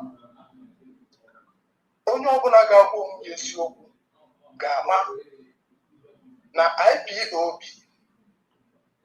BRGIE, Biafra Republic Government in Exile, United States of Biafra, and de facto government for the 4 line of government anyị gabiga wee nọ ebe anyị nọ tata. In as much as now when people must solve every year or every 4 years, more than Habians and maybe they create their vote to their prime minister. And we'll understand how to see Arusi. But no, you open a go with you. Gamana, this line of 4 people, group airline here, IPOB, BRGIE, United States of Biafra, and de facto government to here to the line nearby no data. When are you open now? When I coach below no can never say Yana our ancestors. Makono open say to this no wine on me. I never be him more. We are natural jabuke more. Na ya coach below. na mmụọ niile na-eche ala Igbo ka ọ kpọnye ike nke anyị niile n'ofu n'ofu ka agarị na-aba anyị wee kwụrụ mma ka our consciousness na-alụ ọlụ ọfụma ka agarị ofu wee dị anyị n'aka ka nchekwa Chukwu wee bụ okirikiri na ezinụlọ anyị niile n'ofu n'ofu ka ọgbakọ anụ anyị bụ tata ka ọgbakọ anyị bịa tata ka ọ wetara anyị udo na Biafra land wee mee anyị ka e buru ugwu azịza nọ Igbo dị ike that's power and unity ka ọgbakọ anyị bịa tata wee bụ the lasting solution ga-eme anyị ka recognition anyị gaa all over the world ka arapụ inwe election na Biafra land 2027 onye ọbụla bụ nwaafọ Igbo Biafran at large maka anyị nchapụ ndị gboo enwere ihe bụ Igbo anyị nchapụ ndị gboo abụ m onye ọma mbala enwere ndị different ancient kingdom dị n'ala ndị gboo anyị nchapụ ndị gboo anụmayọ ka anyị rapụ itinye aka na anything election 2027 ụwa niile wee ma anyị recognize ka ọgbakọ anyị nọ tata wee butela anyị ya ka anyị na-apụ n'ọgbakọ na-anakwula ezinụlọ anyị ka anyị na-anakwula ya udo na ịfụnanya Chukwu okike abịa ise daalụnụ. Thank you so much. Finally, on yourself. So, all the speakers, let's keep it just to 2 minutes because we have to round up and then ensure that we capture everyone. Israel, go ahead. 2 minutes, please. Israel, unmute yourself, please. Good evening. Yeah, You are. Please, I'm sorry to say this. I would have suggested, in fact, God have used you to achieve so many. We have to get to this stage now. Because the little I know, when a virus comes into the system, it takes time to study the system. Before you know it, it starts shutting off. I would have suggested this platform that you created. Let's give these people information. What is really happening? How we that is our success while they remain there, just like the second speaker said, we just keep them there and while we further. Because anything that will jeopardize our freedom, a lot of people die every day. The next thing the government will do that is to cut away internet system, communication. As soon as they cut away communication, they don't know what will happen. So I would have suggested we take a very great precaution. Thank you very much. Yeah, thank you so much. As far as the plan is, no one should worry about that. We've come a long way, and like I said, the success that the United States of Biafra government has achieved is the reason why some people that we are doubting us before are coming back.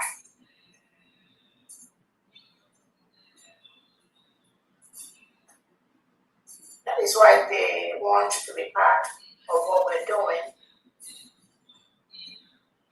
So let's not worry about how, why, where it's going to happen, or how they're going to do that. Mine is to ensure that every Biafran has a sense of belonging. Every state, we have 40 states in Biafra territory. The United States of Biafra is going to recruit over 3 million Biafrans just to work for the Biafran people. Where are we going to get all that people? Where are we going to get all that number? There is room for everyone. There's a place for everyone. But the structure and building can never be compromised by anyone. I'm telling you. Never. Never. At least all of you here that have been following from the point of our declaration till now, you are fully aware, 100%. In fact, from the point Onyenu was taken away till now, ask yourself, where are those people that were fighting Onyenu? Where are those people that were fighting Prime Minister Simon Ekpa? Where are those people that were fighting Dr. Robles? Where are all of them now? They're all in the trash can of history. So no one should worry about what anyone will call them in the BRGIE will get. That's where we are. Like you said, lives have been lost. Lives are still being lost today as we speak. And some of these lives that have been lost are being contributed by Biafrans. Some of them that are here.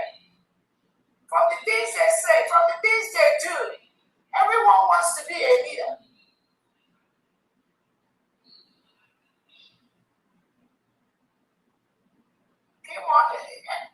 When people know the history, when people know the right thing to do, when somebody knows the right thing to do, when somebody knows they keep lying against other people, you begin to ask yourself why they do that. And I want everyone to be clear. Those people that are doing that, it's not about them. It is about the Nigerian state, the legitimized governors, paying them, using them to ensure that this freedom does not come. So when you look at these people, I also want you to look deeper into those that are setting them. Those should be our major concern. The noise makers on the social media, it's just a matter of time. They will continue to fizzle away.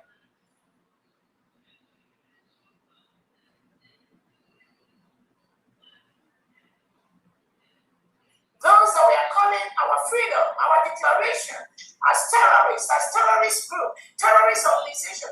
How do you quantify that? The only reason is Tinubu want them to continue saying those things so that the United States of Biafra government will not succeed. But look at our success today. That shows that those people, those individuals have been relegated to the trash can of history. That's where they will remain.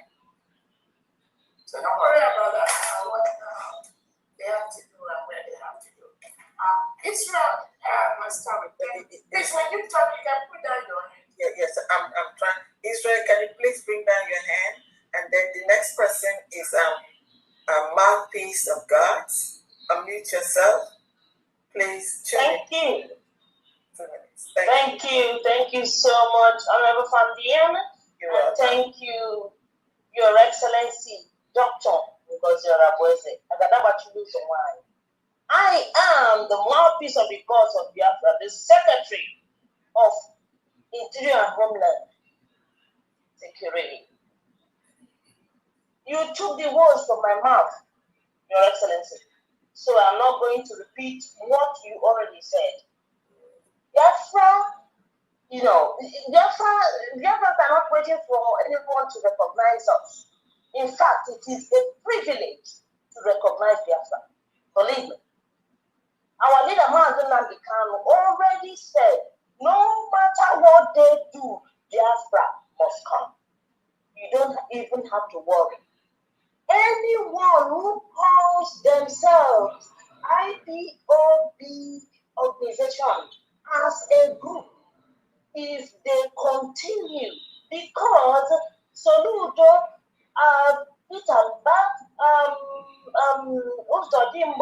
whosoever have already given them amnesty. They are not working for us.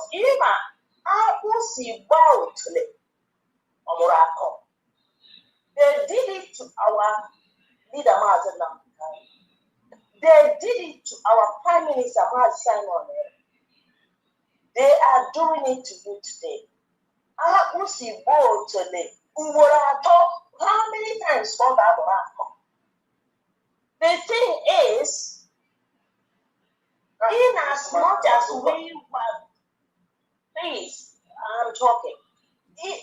No matter how we want them to return. The woman disappointed. I don't know who's talking. Go ahead, don't worry. Thank you so much, Honorable. The thing is, in as much as we want all of them to come back, we must remember our leader Mazi Nnamdi Kanu, even after the IPOB as an organization, he came out looking for 100 men. And then he found our Prime Minister Mazi who told him he has 50. Let him go and have 50. He is 50 in one. The thing is, in as much as we want everyone to come back, we have to learn from those who return and those who undermined our freedom. We cannot open, in fact, we have to use a long broom. We will not allow them to destroy what we already got. That 29th of November 2024 is closer. Nobody, whosoever they are, in as much as, look, believe me, you don't know what you got. Forget whosoever. If they come genuinely, embrace them. But don't leave yourself open. Because of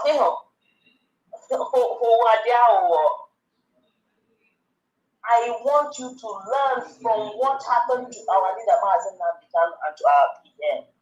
They are here. Bianca Ono has been you see, she has been pushed. In fact, she has been pushed to put her finger in your eyes. And I believe you know it. Olusegun Obasanjo said that if you want to destroy Biafra, just use them or use their own to bring them down. We have learned our lessons. And that lesson, our leader Mazi Nnamdi taught us very well.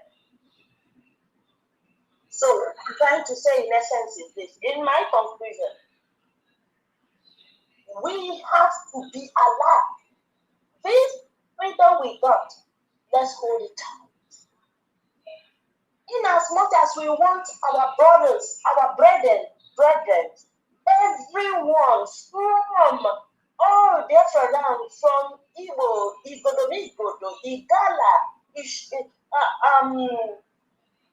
you name it, every Biafran. We want them back. Genuine ones, not the ones who want to be given a plate of porridge for their freedom. Those who don't have integrity, those who don't have conscience. In as much as we want them back, we have to use a long spoon. I yield. Thank you so much, Your Excellency. Thank you, dear fans, for having me. Thank you. Yeah, thank you so much. And again, thank you so much, Honorable Mouthpiece. Almost I can tell you that 98% of Biafrans stands with the United States of Biafran government. The 1% or less than 1% are those that are working for the Nigerian state, and it's expected. That's why our task is not really to try to change anyone. Trust me, you know. The meeting was called because the ones that changed to represent for that, those that are genuinely working for the Nigerian state, nothing will ever make them change because they are on an assignment. There's something that they were told to do, and they will continue to do that. That is why we are here to confront. Yeah. So yeah, they are small, but they are vicious, very vicious. So small, but very vicious. So whatever those that are trying to sabotage Nnamdi Kanu and our Prime Minister and my humble self, we will get them. I'm telling you. We're not telling anyone to stop. We're not telling anyone to stop. If you have been attacking Dr. Rawese, do not stop. Continue. I'm not going to tell you to stop. Something that will stop you will make you stop. Just as we are progressing, and the government is doing very well, and Biafran documents are being recognized in most part of the world, and we are doing exceedingly well. Those are some of the things that will stop some of you that have been fighting the freedom which we got. As far as an individual, somebody, please, no Biafran should waste any second preaching to anyone that sees something different. Let's go to, please, let's give me one minute. We're going to round this meeting up in the next 20 minutes, please, because we have another meeting now to jump into. Thank you, Excellent. Okay. I compliment Excellent. Yeah. I compliment. Thank you, High Excellency. I'm so sorry my network is so bad here. I want to appreciate the entire cabinet member and all that present here. You're highly welcome. I want us to know that really Biafra has come. We have nothing to fear or to worry. So from the defense, I want us to know that all we need to do is to be focused. Nothing and nobody should distract us. And those who are ready to join us will join. For I know sincerely that anybody that has that faith and that believe in what we're doing should know that we are on the right path. And everybody ought to walk in this path of success. Because I believe that just a little time, we are entering into a portion of land designed by God. We are people designed by God, destined by God, which I know we cannot be vanished from this earth, but will be fulfilled and have our place on this earth. Rightly, our Supreme Leader said that Biafra will be the last miracle on earth, which I sincerely believe. But in that, we have to be very careful. And do not be afraid.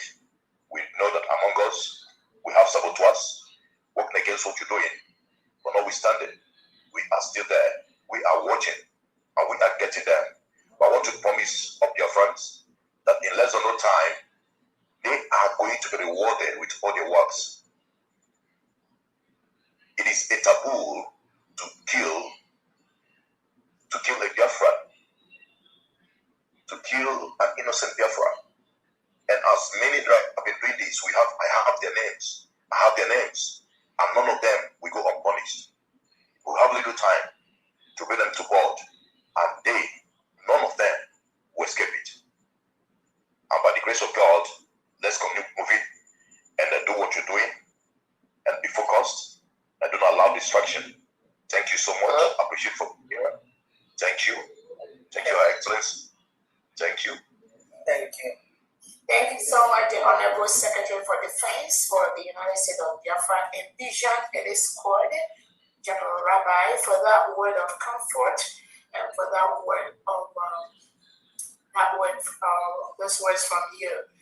We Biafrans, we truly appreciate what you do every day with your team to secure our land from the terrorist state of Nigeria that have brought in reintegrated Fulani terrorists and the 21 set of different jihadis from different parts of the Sahel into Nigeria and into Biafra land. So, as a sovereign state, we will continue to use everything within our power to ensure that we safeguard the Biafran people and our territory. It is a task we will continue to do, and no one will stop that. My happiness is that our allies are seeing what we are seeing. The lies of the Nigerian state that they've been propagating for the past 100 years have been exposed to the whole world leaders. Now they know that Nigeria is the real terrorist state. And now they are giving it to them in the language that they do understand. And as Biafrans, we will continue to use everything within our legal parameters to ensure that we protect our land. Let's go to Sam's. Okay, Samsung SM-AD57F. Over to you. Please unmute yourself. And then meanwhile, Iroko Friday, David, get ready. Thank you. Go ahead, please, Samsung. Yeah, Your Excellency, I salute you. You have done so noble. We don't know what to use to thank you. It is Jehovah that will thank you. And I'm praying for Jehovah's protection. The assignment you are doing is not man-made. You are called for it. So the burden will never be heavy for you because he that calls you will protect you. Everything concerning Biafra is assignment that is being ordained by heaven. Nnamdi, our leader, is called from heaven. Simoneba, our leader, is called from heaven. Dr. Gozalabese, our leader, is called from heaven. Trump is called from heaven. Nathaniah, the Jewish brothers, they are called from heaven. All these people are being assigned purposely to bring Biafra, and Jehovah told me about them one by one. Before the Excellency, Dr. Ngozi's office, Jehovah told me, I didn't know her before. Jehovah told me, that's why I did not join Nugent. Jehovah is the one that told me to come out from DOS and enter autopilot. He forced me to enter autopilot before when I was attacking them there. Then my information went to Facebook, went to His Excellency Mazi. He was in Facebook, called me that Chief Roland Opakoki, come and join me. This is the real world. Before, as I was attacking them, they removed me and called me a brief. I joined autopilot and I established autopilot here. Everything concerning this struggle is Jehovah's made. Jehovah set a timetable for it. And that timetable, we will not use our initiation to pass that timetable. Because getting Biafran nation is different from other nations of the world. That's why Jehovah put good people on the seat of power now to bring Biafra. Biafra is the mother basket of the world, feeding the whole world. If we did not get Biafra now that Trump and Nathaniah is on board, it would take us more than 60, 100 years again. So Nigerian terrorists, they are kidnapping our boys, harvesting their organs, exporting the organs, putting terrorists into the military so that they will be doing it to Islamize us. So this is the time we have to do everything possible to get Biafra within that election term. Let heaven fall. We have to do everything at that very time. Thank you very much. God bless us. Thank you so much. Let's keep our talks to 2 minutes. There's a question here by one Ike Chuku, I know you're talking, is asking about sovereign state. Can you open up your video? Yes, Mr. Ike Chuku, and then let's go from there. Can you turn on your video on Ike Chuku that is asking a question? I know you posted something. And again, this is an interactive session. All questions are allowed. And also, but we want to see the face of Ike Chuku that asks that question. Please turn on your video. It's more than one question he asked. Please, and then while you're doing that, let's go to the next question. Iroko Friday, 2 minutes, please. Or even one minute. We have to close, please. Friday, go ahead. Unmute yourself. Okay, you can turn on your video, please. If you cannot turn on your video, do not ask any questions. Yes, do not. Iroko, go ahead. And I mean Ike Chuku, not Okechuku. Ike Chuku that was asking some questions. And I see Ike Chuku here, so Iroko, can you unmute yourself? Let's go to the next person. Okay, good man, John. Please unmute yourself. Iroko, when you are ready, then we get you. Please, good man, over to you. Good evening from here, Pastor Yana, and good evening, my dear moderators. This is really Biafra TV. Okay. Honestly, I want to thank my DPM and the cabinet members that scheduled this wonderful peace outing. That is why the Biafra nation is a peace mother country. That is what it simply means. And I thank our DPM to repeating part of history of Namibia after the declaration by that same man who happened to be the president today, calling for peace of all the 8 groups that emerged after the declaration of Namibia as a country. So today, you have repeated the same history again. Thank you so much for doing that, for calling all Biafrans, no matter group you belong. It's very simple. It's a matter of that some of us don't want Biafra as a country. Not all that you want Biafra, but you don't know how to achieve Biafra.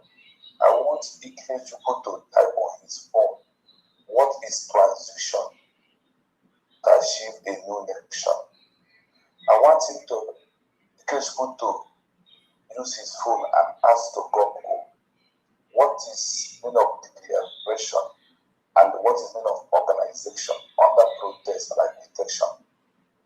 Now on that, I want you to know that I am a member of IPOB 2015 in Ahia, precisely. I am an Odeka. I am a coordinator of 3 zones. We will build a 3 zone of IPOB in Oni.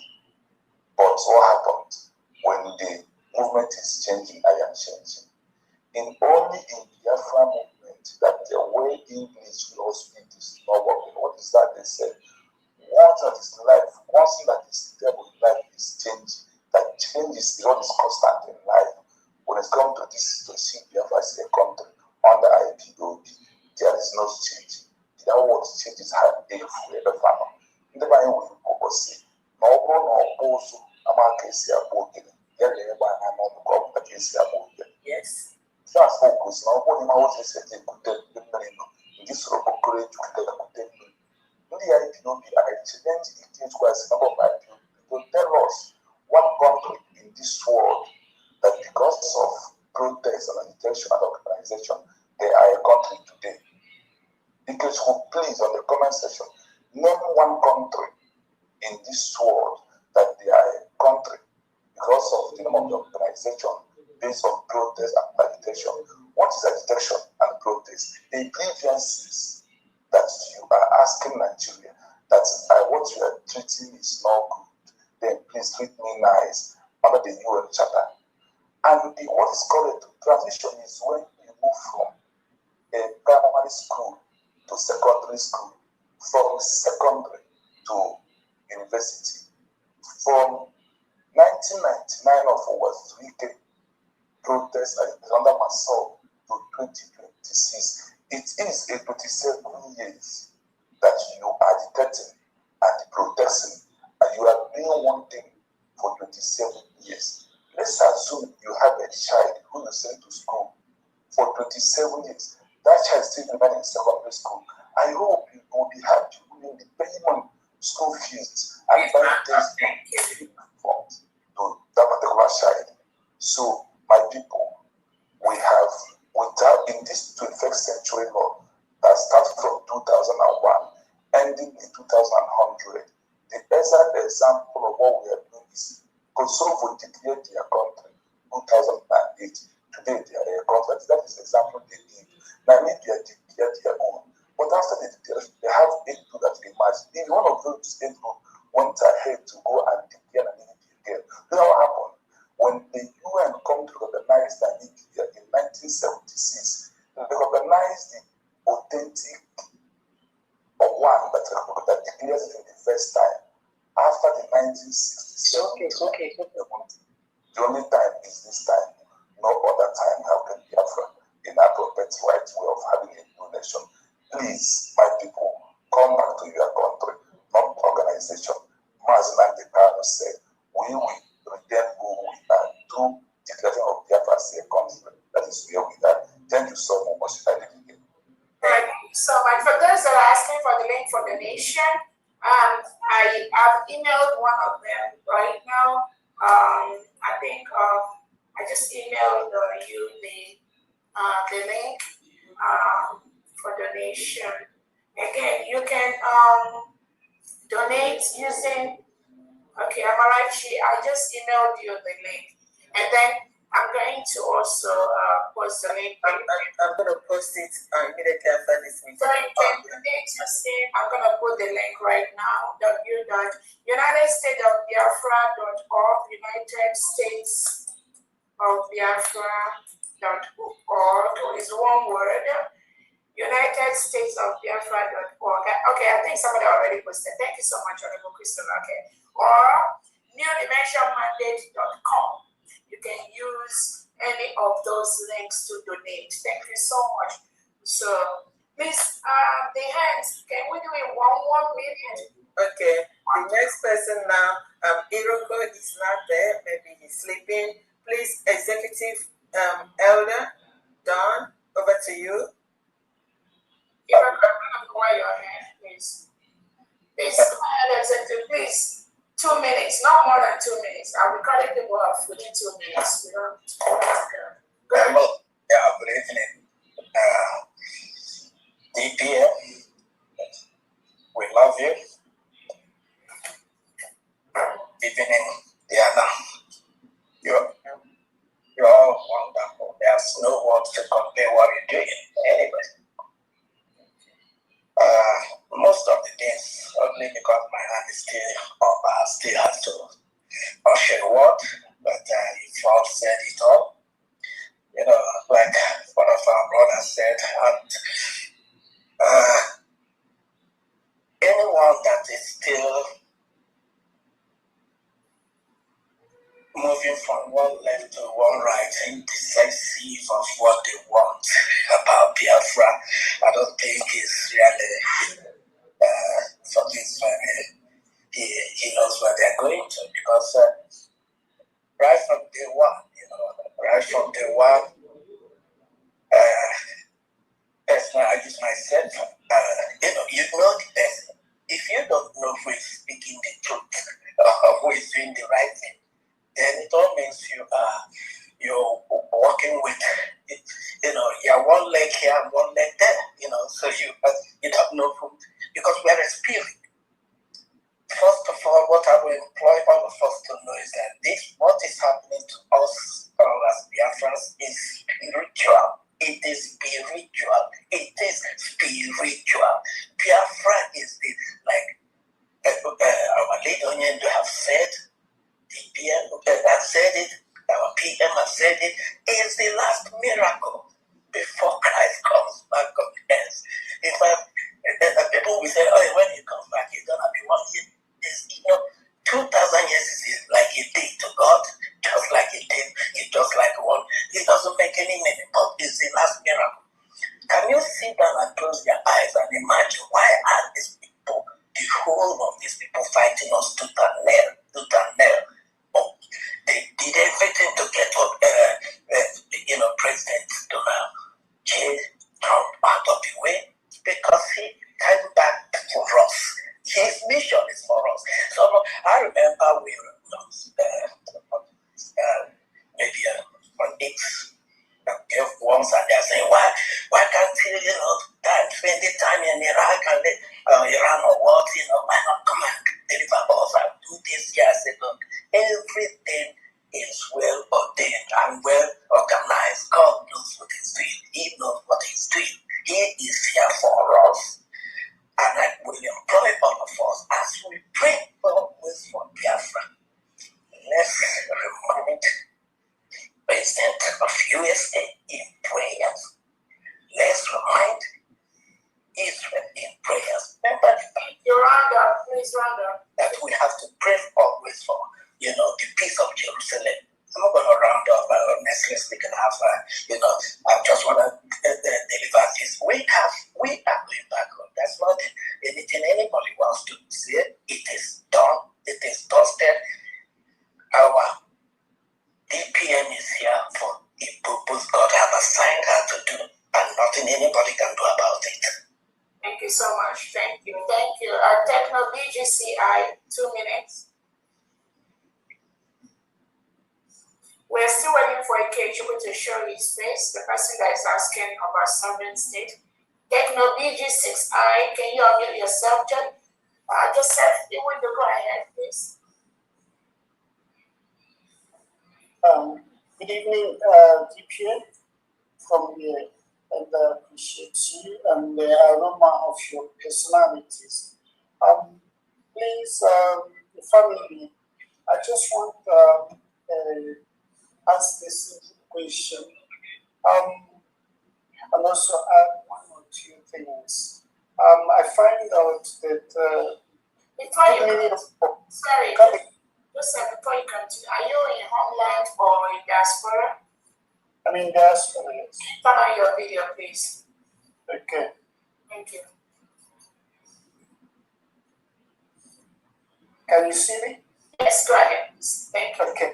I'm trying to say that I come to realize that good many of us are waiting for PM and also our own, to come out before they do, or they become members, or they become effective. I want you to let them know that I think that's mediocrity, first class mediocrity, carelessness, and their silence will even go a long way to damaging the progress, hindering it as well as bringing slow pace in the journey. So I would like you to address that, because so many people saying we see him, I think we have few months before PM comes out, let's wait. No, I think there's ignorance and stupidity, because this thing you are calling Nigeria, this thing you're calling Nigeria, they are evil and dangerous. And if we don't wake up wherever we are, they're going to put us in the pit, because they're putting many countries around them in the pit, many neighboring countries around them in the pit. And so they want to also block Biafra from coming up or existing again. So please do your best to go as much as you can to handle that. Okay, another thing I want to ask DPM, today we did our best to pray for you. And also this meeting as well, we had to gather some few people to pray for the progress of this meeting. I'm trying to ask a question. I see your intention is to get us back again, restore us back, all of us. I can also hear what Fan D was saying, I hear that. So what are the mechanisms in place we are putting to bring all these people, especially the splinter groups? We can hear them, the BRGIE, we can hear them, the CRC. What are the mechanisms? Because we want to come back, we want to unite together, everybody. I'm interested because I'm even doing some groundwork to make sure that we bring the whole family together, because we know who the real enemy is. It's not them, it's not you, it's not them. We know who the real enemy is. They went in to disorganize us, but now that we are wise, we become wiser, knowing their stratagems. So we need to do our best to make sure that we don't fall again in their schemes. Oh yeah, so I want to encourage you to do your best to allow us know the mechanisms in place to bring it back into the family. And then again, I also want to ask a question: what would be the measure? Because in law, if you want to act on self-defense, somebody is intending to shoot you, and then what would you do? You have to also bring out gun. I want to ask a question. We have to educate our people at home. Many of them are very, very ignorant. They do not even know that they need to defend themselves. So what are the communication measures in place, especially spreading this news? I'm telling you, some of them in the village, some of them in the township, they do not know.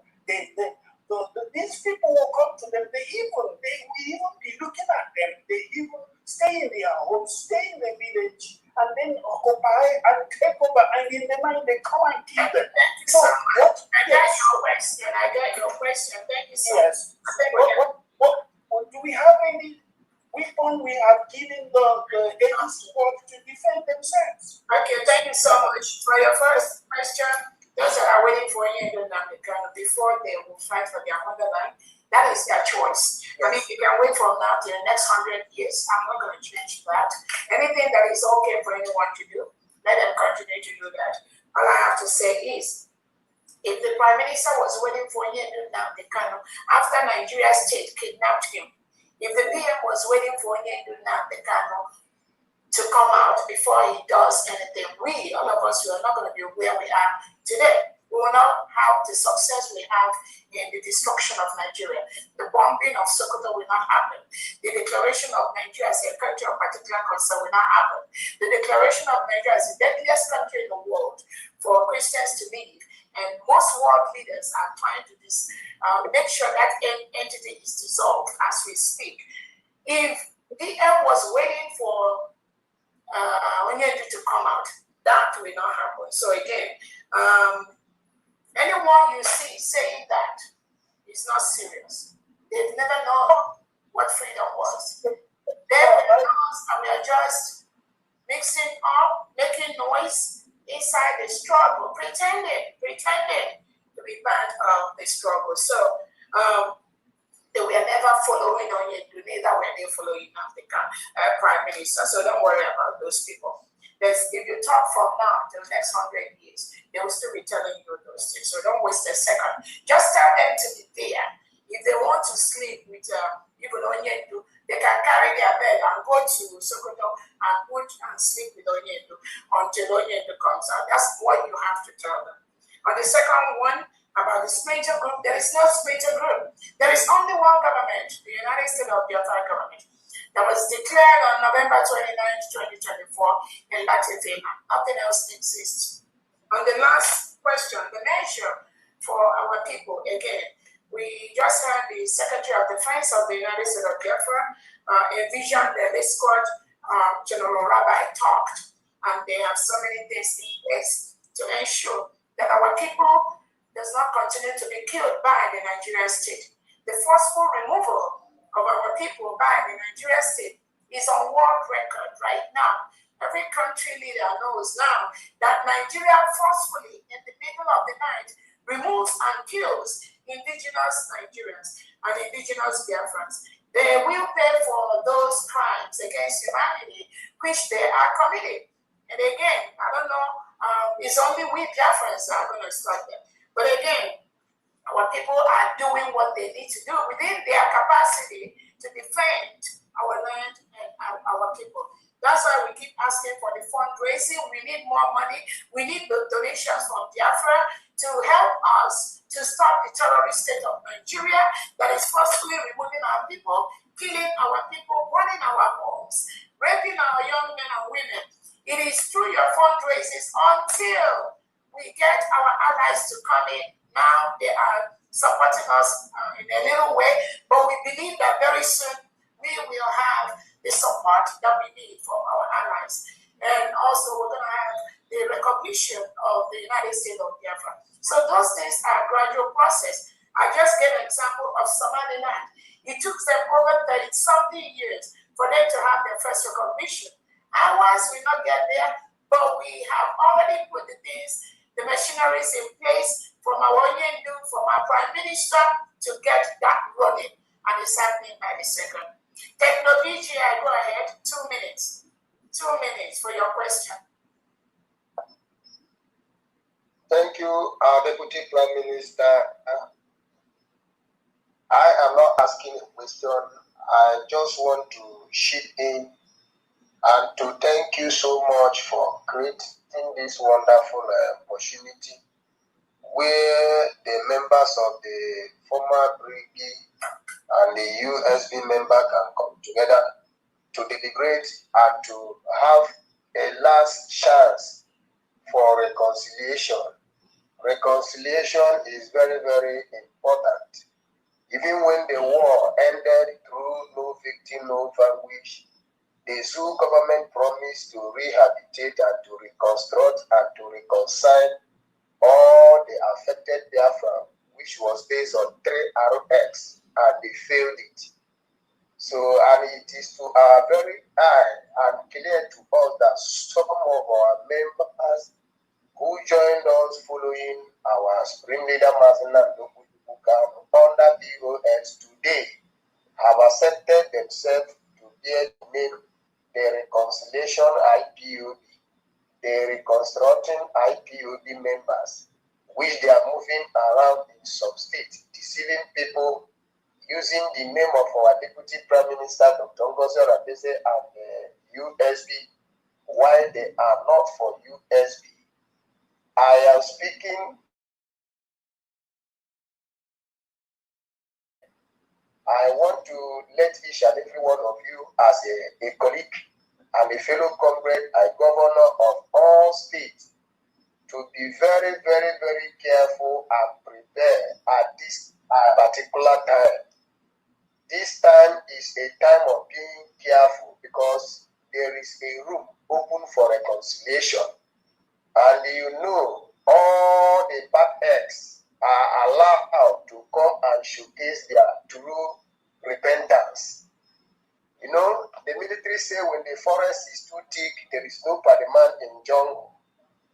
We also accept and admitted in the field of administrators that it is a risk to trust a reconciled enemy. Whoever that repented, either as a DOS member, or as a BRGIE member, or as a CRS member, by their fruit we shall know them. Because in the former state, we are seeing the activities of China Sawaro. We know his dirty jobs. So if he himself will repent today, we will know. We will know if his repentance is going to be based on the millions of money they collected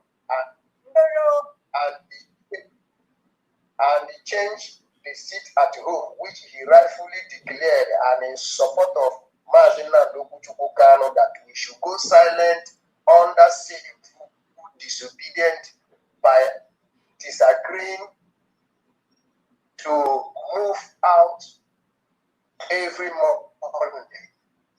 They changed it when they were paid, which gave a useless reason, and they boycotted the seat at home, which gave our upper to the room to overtake. Overtaking is allowed. Everywhere, change is constant. Our brother have said it here. For some of the gullible who don't know where some of them get it wrong with Obi will be seen over today as one getting it trained, superheaded by Dr. Ngozi as one getting it wrong. Is where you get it wrong, is where you fail from being correct on the movement, the dynamic movement towards the restoration of Biafra, full restoration. You misunderstood the dynamic way of it. You see, when they fail from the seat at home, opportunity came, we enter into speed. We move with speed. And when they try to chase us, when they have seen their loopholes, we enter into romance. And we continue on that. From autopilot, we move with rapid speed. And today, the USB now is on Zoom. You know, Zoom is more faster than speedy. So, the Deputy Prime Minister have also overtaken and he boycotted them. So much, thank you.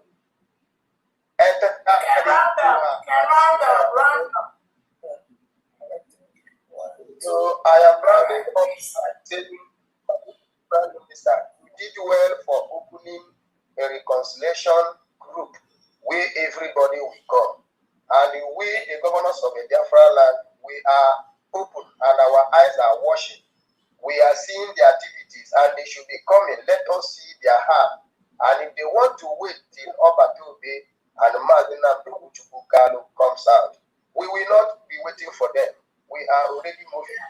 Anyone who would join can come and join.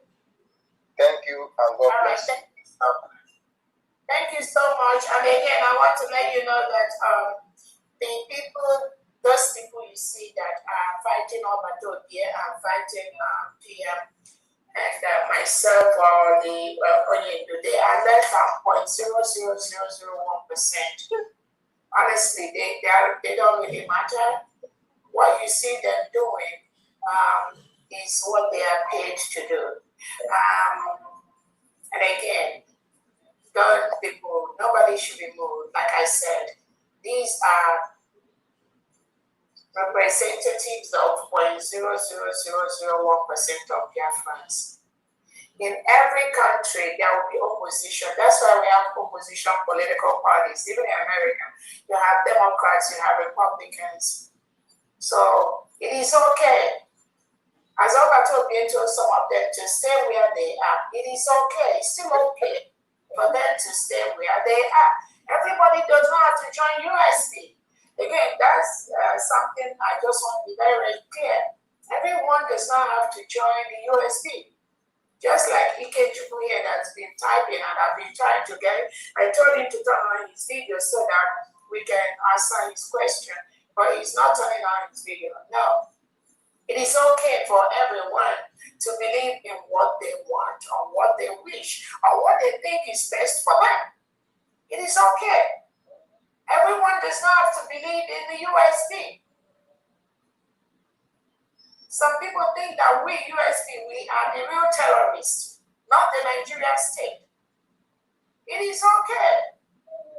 Because that is their mindset. Because they are paid to say that. How do you think they will leave somebody that already bribed them to paint other people red or paint other people bad? What do you think will make them stop? No. Nothing will make them stop. Just like I said, the thing that will make them to stop will come. And when that thing comes, they will stop. But talking to them or preaching to them, no. Every Biafra, they know what is at stake, what is happening. They know. Don't think they don't know. They know. Most of them, they are fully aware. So when they want to step on the other side, just leave them, let them be there. Let's go ahead and choose. Go ahead, 2 minutes. Ben Chicks. Okay, we have about 9 hands here. So this 2 minutes is gonna be 18 minutes. Can we just let's hear them and then at the end we can just check out the hand. That's right. So please go ahead. Yeah, thank you so much, thank you so much, Your Excellency. This Clarence Paul is a relation of quality of leadership and the quality of motherhood. That's what he really demonstrated. I just want to remind our brothers and sisters from IPOB what Oyendu said. He said, if you know anyhow you can get me Biafra, do it and get me Biafra. So our PM took the bull on the horn, and this is where we are today. If you go home and they ask you, what did you see and what have you heard? Tell them the United States of Biafran document has lessened the burden of people. United States of Biafran document has made people to feel joy. This is my message to them. Thank you so much. I yield my mind. Thank you. Thank you so much. Praise Iwuchukwu. Before we continue, those that are genuinely following Oyendu from the IPOB, that many of them were the one that called this meeting, and those that were also those that said they were deceived, that people, again, I keep hearing those words. I was deceived, I didn't know all that. I opened up a WhatsApp platform. I don't know, those of you that are here and you're not there yet, please ensure you join that platform. Honorable Christopher, you can post the link to that new WhatsApp platform for the reconciliation and all that. Join the group. And I like that because there's so much interaction going on in that group. It is welcome development. I really appreciate the energy in that platform. People coming from different perspectives to explain their concerns, say things that, but again, always remember that in the midst of all this, we have a clear goal which we are following. And that goal, we want to maintain that. So those of you that are in that platform that are interacting and you believe you are, there is something that you can contribute. Again, I know some of them that I've already talked with. You can always, after the meeting, there'll be special instructions on what you all need to do. We want to ensure that you continue to do what you know best, which is what Nnamdi has taught you, which was carried over from Onye to the Prime Minister Simon Eber. So we will be able to individually make those assessments and also those recommendations on the role you are going to be playing in this government. Let's take the next person, please. Okay, the next person is Prince Iwu Chukwu. Unmute yourself. Please bring down your hand. Thank you very much. Good evening, Her Excellency, Deputy Prime Minister. I greet you and thank you very much for all your works that you are doing. And also, Pharmacy Ghana, and thank you so much. And every other member of the cabinet, de facto governors back home. I greet everybody that is attached to this United States of Biafran government. I don't have a question.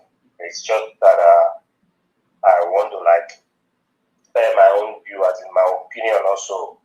And also I thank you for this meeting that is being scheduled today, like a reconciliation meeting. Thank you very much. It shows that you the people that are leading us, that you have a good mind and you have that leadership quality in you. But also, I would like to put up my opinion. It's just about 3 to 4 points, because these people that left, most of them they did many damages against what we're doing, and many lives were lost. I just want to add that there should be explanations, the reasons why, or motives why they left in the first place. Then secondly, the part that they played in sabotaging MNK, Mazi and the restoration of the United States of Biafra. They should explain why, their reasons of doing so. And also, my third point is that there should be a total repentance by doing a normal restitution, confessing their evil deeds, their evil plots, debunking the lies that they've told to Biafrans and the world against MNK, Simon Eber, and our lovable DPM. They should, and for me, I believe that there should be an exposition before they should be totally accepted. That is my own opinion. I know that the government, you have your ways, you are educated, learned, and you have the way you do your things. But this is just my own opinion. Thank you, everyone. I hear all your friends. Yeah. Thank you so much. And then again, we've not heard them yet. Remember, there's just one person, Ike Chukwu, that we see here that belongs to that category. And we want him to turn on his video so that we can address his problem. Other than that one person, I'm not sure there's any other person here. Like I said, over 99% of Biafrans are following the United States of Biafra government. The remaining 0.something% that are distraction, what we are doing, all we are asking them is to come on this platform online or join the WhatsApp platform and add their opinions. And if there's any way we can help them, I'll be happy to help. Again, who tried in the and trust me, and we're not begging anyone to change, because you cannot change somebody that the Nigerian state has already paid money to make sure that they attack our freedom. You can't change such people. They will continue to do that, which they've used in the past to attack Onyedo or attack the Prime Minister. The only thing is that in my own case, it's different. Again, when we see them, anywhere any of you see them, you can let us know. I mean, if you see them anywhere, we're still looking for them. Apart from the group, the ones that are pretending, distracting, making noise on social media, that's where they stop, nothing more. And I just plead with Biafra not to exert so much energy on these distractors. These people were already rejected by Nnamdi Kanu, fully rejected by the Prime Minister Simon Ekpa. In my own case, what I experienced is like almost every Biafran here, we're following through. They also followed what happened. So let's go to Exodus, 2 minutes. Unmute yourself. Exodus, unmute yourself. Then Drake, unmute yourself. Okay, Exodus, go ahead. Okay. All right. Thank you so much, Excellency, and I greet you. I greet you from Diane and every other net members. I greet you all of us of freedom all over the world. I greet you all. This is Biafran TV. Always bringing on us the message of redemption and liberation to the hearts and the minds of our people, the genuine mindset. You know, GPM, it has always the word that you always tell us. You always say that do not be moved. Do not be moved. Stay in the cause. Stay the cause. That is a very, very important word for each and every one of us, every Biafran all over the world. And that was supposed to keep us moving. So because of time, I want to round it up in this world, because this evening, based on my time, we are already in the morning from my own territory here. This word came into my mind, and I came into this place and I heard it talking about it. He said that they are not going to change. They will not change. This word came into my mind. Will they change? And will they learn? And I said, I don't think so. I don't think so. Because these people look us in our midst, they are made up their mind to be doing an evil work. But there is only two things now that's going to help every genuine Biafran all over the world to stay in the cause. If they can only picture it this way, in this revelation. Having the mindset of Shadrach, Meshach, and Abednego, they refused to bow down in the book of Nebuchadnezzar. And they said, even if God is not able to deliver them, they are willing to enter inside that fire. Just like Mazi, our leader, refused to bow down to Fulani Caliphate. And that is what is keeping him moving. Another thing, having the mindset of the Shadrach, having the mindset of Joshua and Caleb, the land has been promised to give it to the children of Israel. And they said that we are well able. Whereas others, they were given a negative report. They remain positive. They say we are well able to take over the land. And this is the only mindset every Biafrans are going to use to enter inside this promised land. Without that, they are going to fall out. And I want to use this opportunity to pray and say that God will strengthen every Biafran all over the world for them to stay in the cause with this mindset. We are not going to bow down to any Fulani Caliphate. They want us to bow. They want to take over our land. They want to take over everything that belongs to us. But God has promised us this land, and we are well able to take it with the mindset of Joshua and Caleb, and with the mindset of Shadrach, Meshach, and Abednego. So I eat my mind. I love you all. May God bless us all. They will not go because of time. Thank you so much. Drake, go ahead. Exodus TV, can you please lower down your hand? Thank you. Good. Greg, go ahead. Unmute yourself. Drake, unmute yourself. Then Infinix X653, unmute yourself. And do some work down today. The bill that we have passed for the 4-day work week, 4 days work week in Biafra territory is okay. Drake, can you unmute yourself? And Justina, Nanye Odoza, get ready. Justina, if you're ready, if you can unmute yourself, you can have the mic. Whoever unmutes themselves, Drake and Justina, please. Justina, unmute yourself. Then Lawrence Eke, unmute yourself. Then Honorable Ola. Yeah. Lawrence, unmute yourself. Then Honorable Ola will be the last person. Please. Yeah. Okay. Lawrence Eke, go ahead. Yes, ma'am. Thank you very much, our DPM. We really appreciate you and our own Dr. Dan. We appreciate you, your leadership.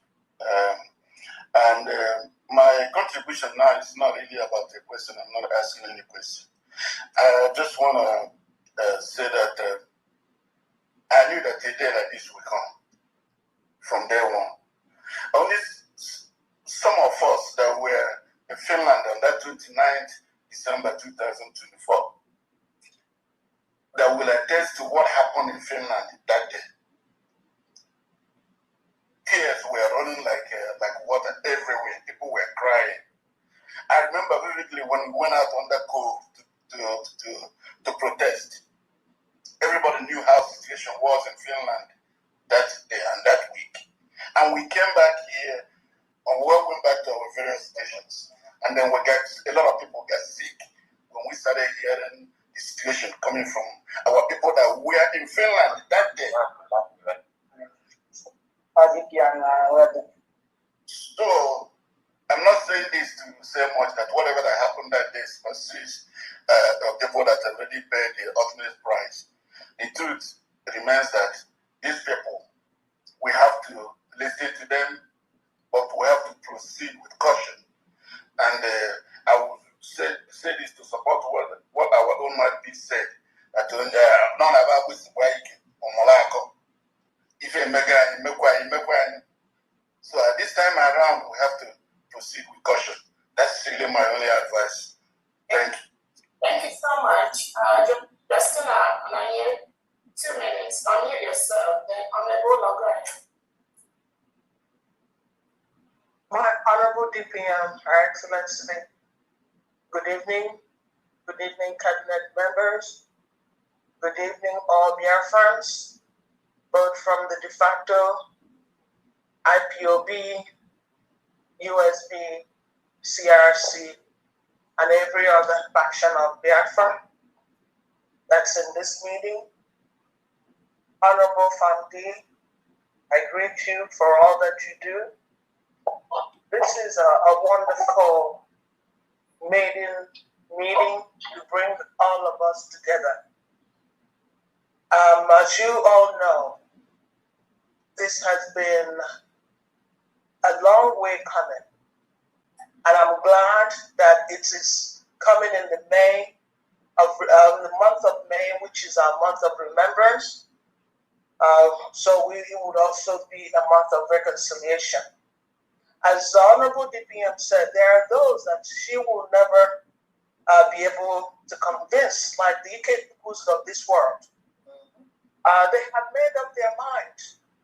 And those grown men and women who are waiting for Nnamdi Kanu to come out and do what? Has he not suffered enough?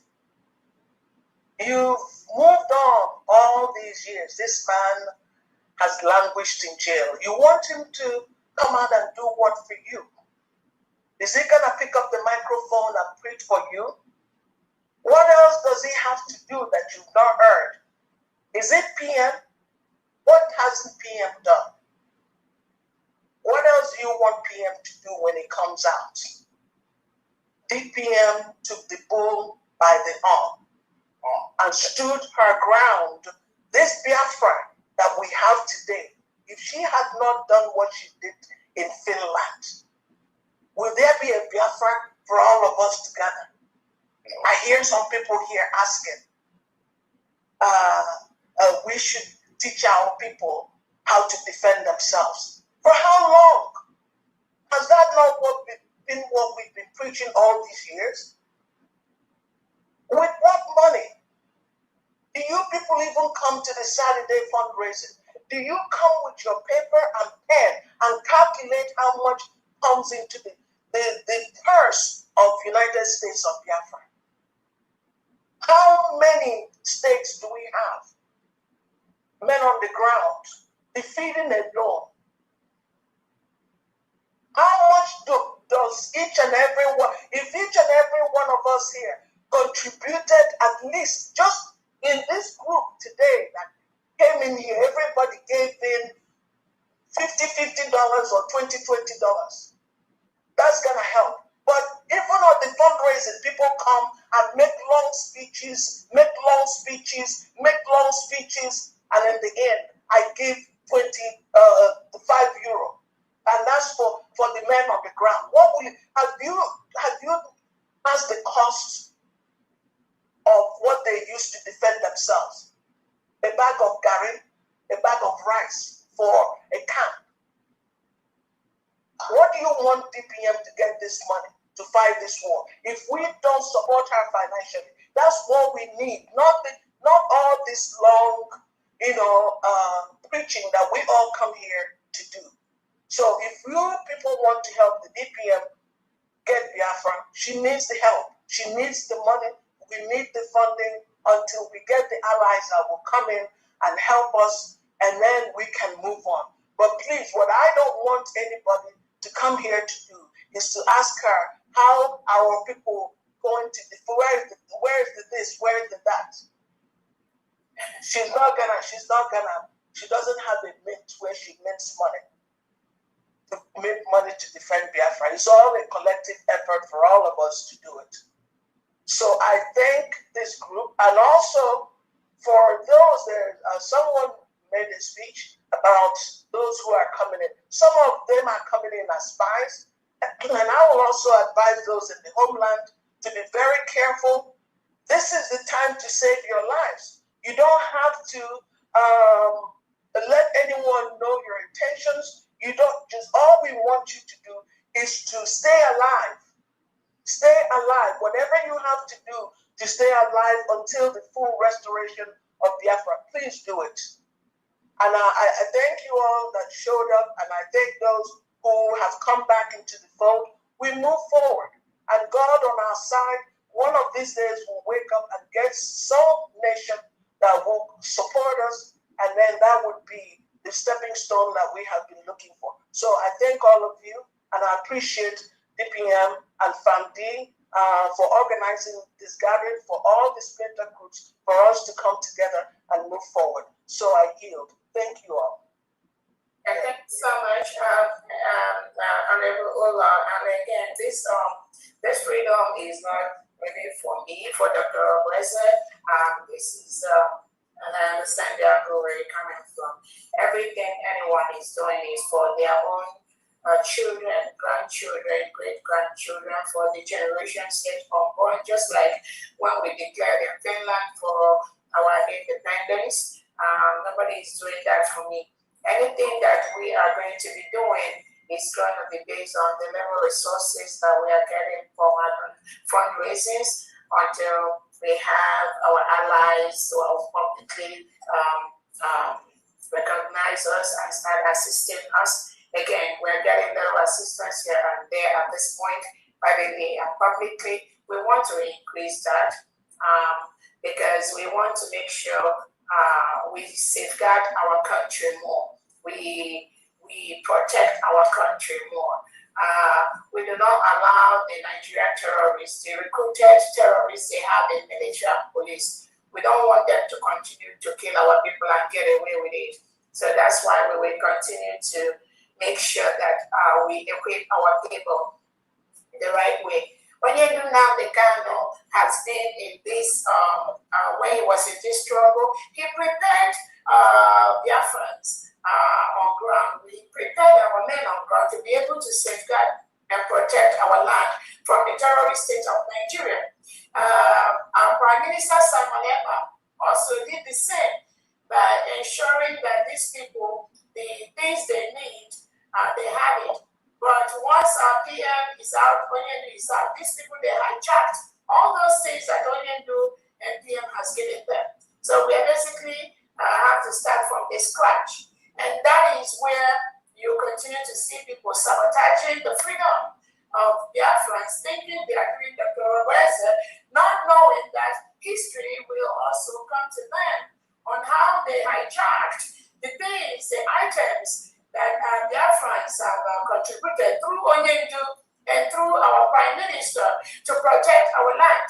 And those items are not there when Biafrans really needed land, when Biafra needed those equipment to save ourselves from the reintegrated terrorists that are killing our people, from the Nigerian state that are there killing our people. So again, all of you that are here that knows those people that Onyendu and the has given Biafran equipment that are holding them, you need to go and tell them to release it to Biafrans, because that is not their own personal thing. It belongs to the Biafran people. So if they're holding it, sleeping with it, hijacking it, and thinking that they are doing the terrorist, again, that means I'm not even following.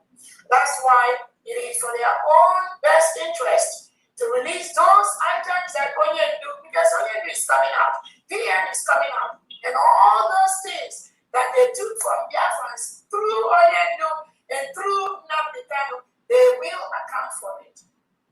And this is the time we need those things.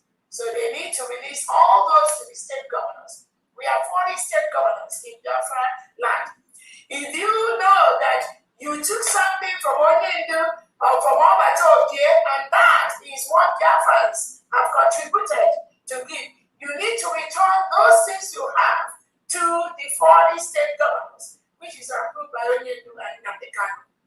You have to return those things. You don't have to wait until the Prime Minister comes out and asks you, where is this thing that I gave you? What are you doing with it? Why the Fulani terrorists are coming into our land, killing our people, forcefully removing them? And innocent Biafrans, genuine Biafrans, elite people are here and there, looking for things to use to stop the terrorists that are coming to kill us. So again, I'm using this opportunity to call all these people, whether you've been in IPOB before, whether you're in Mazi, whether you're in anywhere, if you know there is any item that was given to you by Obatobie or by Onyendu, if you know you have all those items, you need to submit it to the state governors. That would be the right thing to do. Submit them to the state governors. We will continue to use what we have to defend our land, and I promise you we have more than enough. But we still need those items that Obatobie gave you and Onyendu Nnamdi Kanu gave you. You need to submit it to your state governors. Drake, go ahead. Drake and Justina, I don't know why they're not over to Then go ahead, 2 minutes. Then Peter will be the last person. I will bring down their hands so that lower the hands so we can hear. Marie, go ahead, then Peter, then that will be this. Okay, Marie, go ahead. I saw your hand. Peter, I better go ahead. You'll be the last speaker, please. Are they having problem with their mind? Nothing. Peter, go ahead. They cannot mute.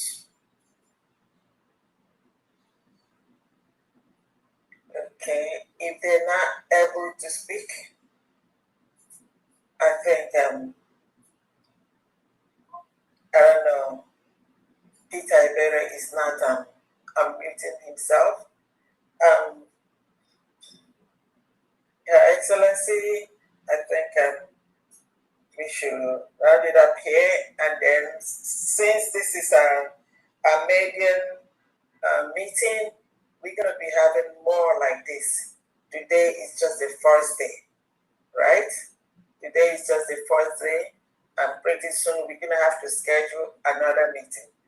What this meeting today, the actions that the government is going to take regarding this is a process. Is a process. Over to you, Excellency.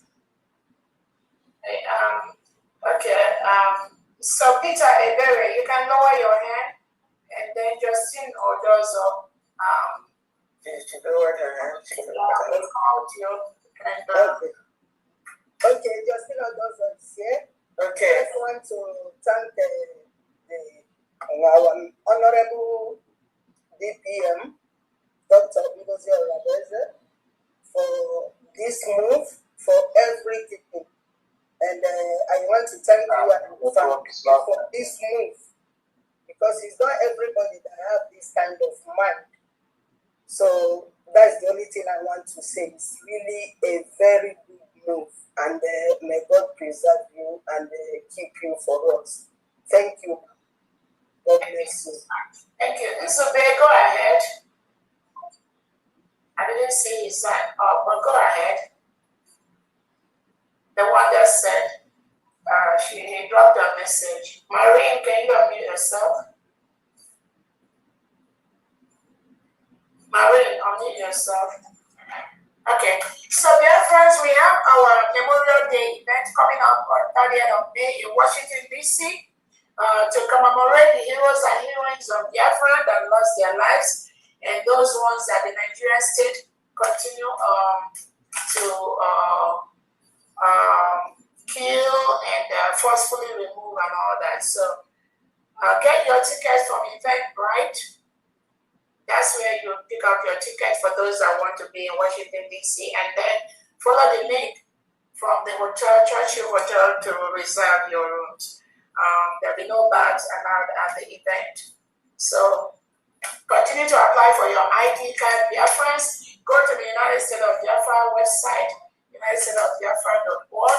Click on the application to apply for your ID cards. And those of you that are reapplying, there's a new link for reapplication. Go there and also reapply for your ID card.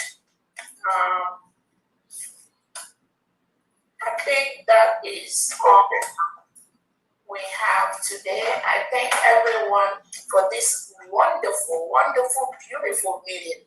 We are here to rub minds together on what we are doing, the ways forward, and again, continue to just stay there. There is nothing extra you need to do. Those that are distracting the struggle, they will continue to do. Maybe because of what they are even doing, the world is learning more on how the Nigerian state uses their own people against their own people. So again, somehow what they are doing is kind of contributing to our success, but some of us may not see it that way, because without all their lies and without all that their antagonism and without all these things they're doing, maybe many people wouldn't have known what the genuine Biafrans are doing, what the real Biafrans are doing. Without some of the things they are doing, how could we have succeeded in the destruction of Nigeria, which we are very, very successful with? So again, my own thing is that people see sense and do the right thing. But those that wish to continue going the wrong route, we wish them luck and we wish them well. The only thing is that Biafrans have risen up to confront the enemies of the freedom people. And that we are going to do, and we're going to continue to do that with all the resources we have. Again, your donation help us to get more things we need to make sure the terrorist does not continue to kill us. Thank you so much, Biafrans. On that note, we'll bring this meeting to an end. And then those of you that are not in the WhatsApp platform, you can join that and we will continue the interactive sessions. We also answer a lot of questions for people over there, and that's a very good one.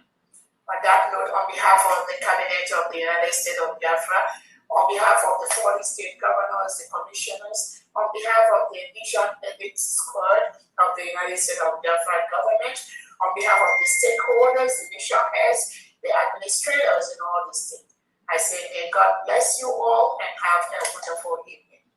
Have a nice day, everyone. Bye. Bye-bye. Bye-bye. Bye.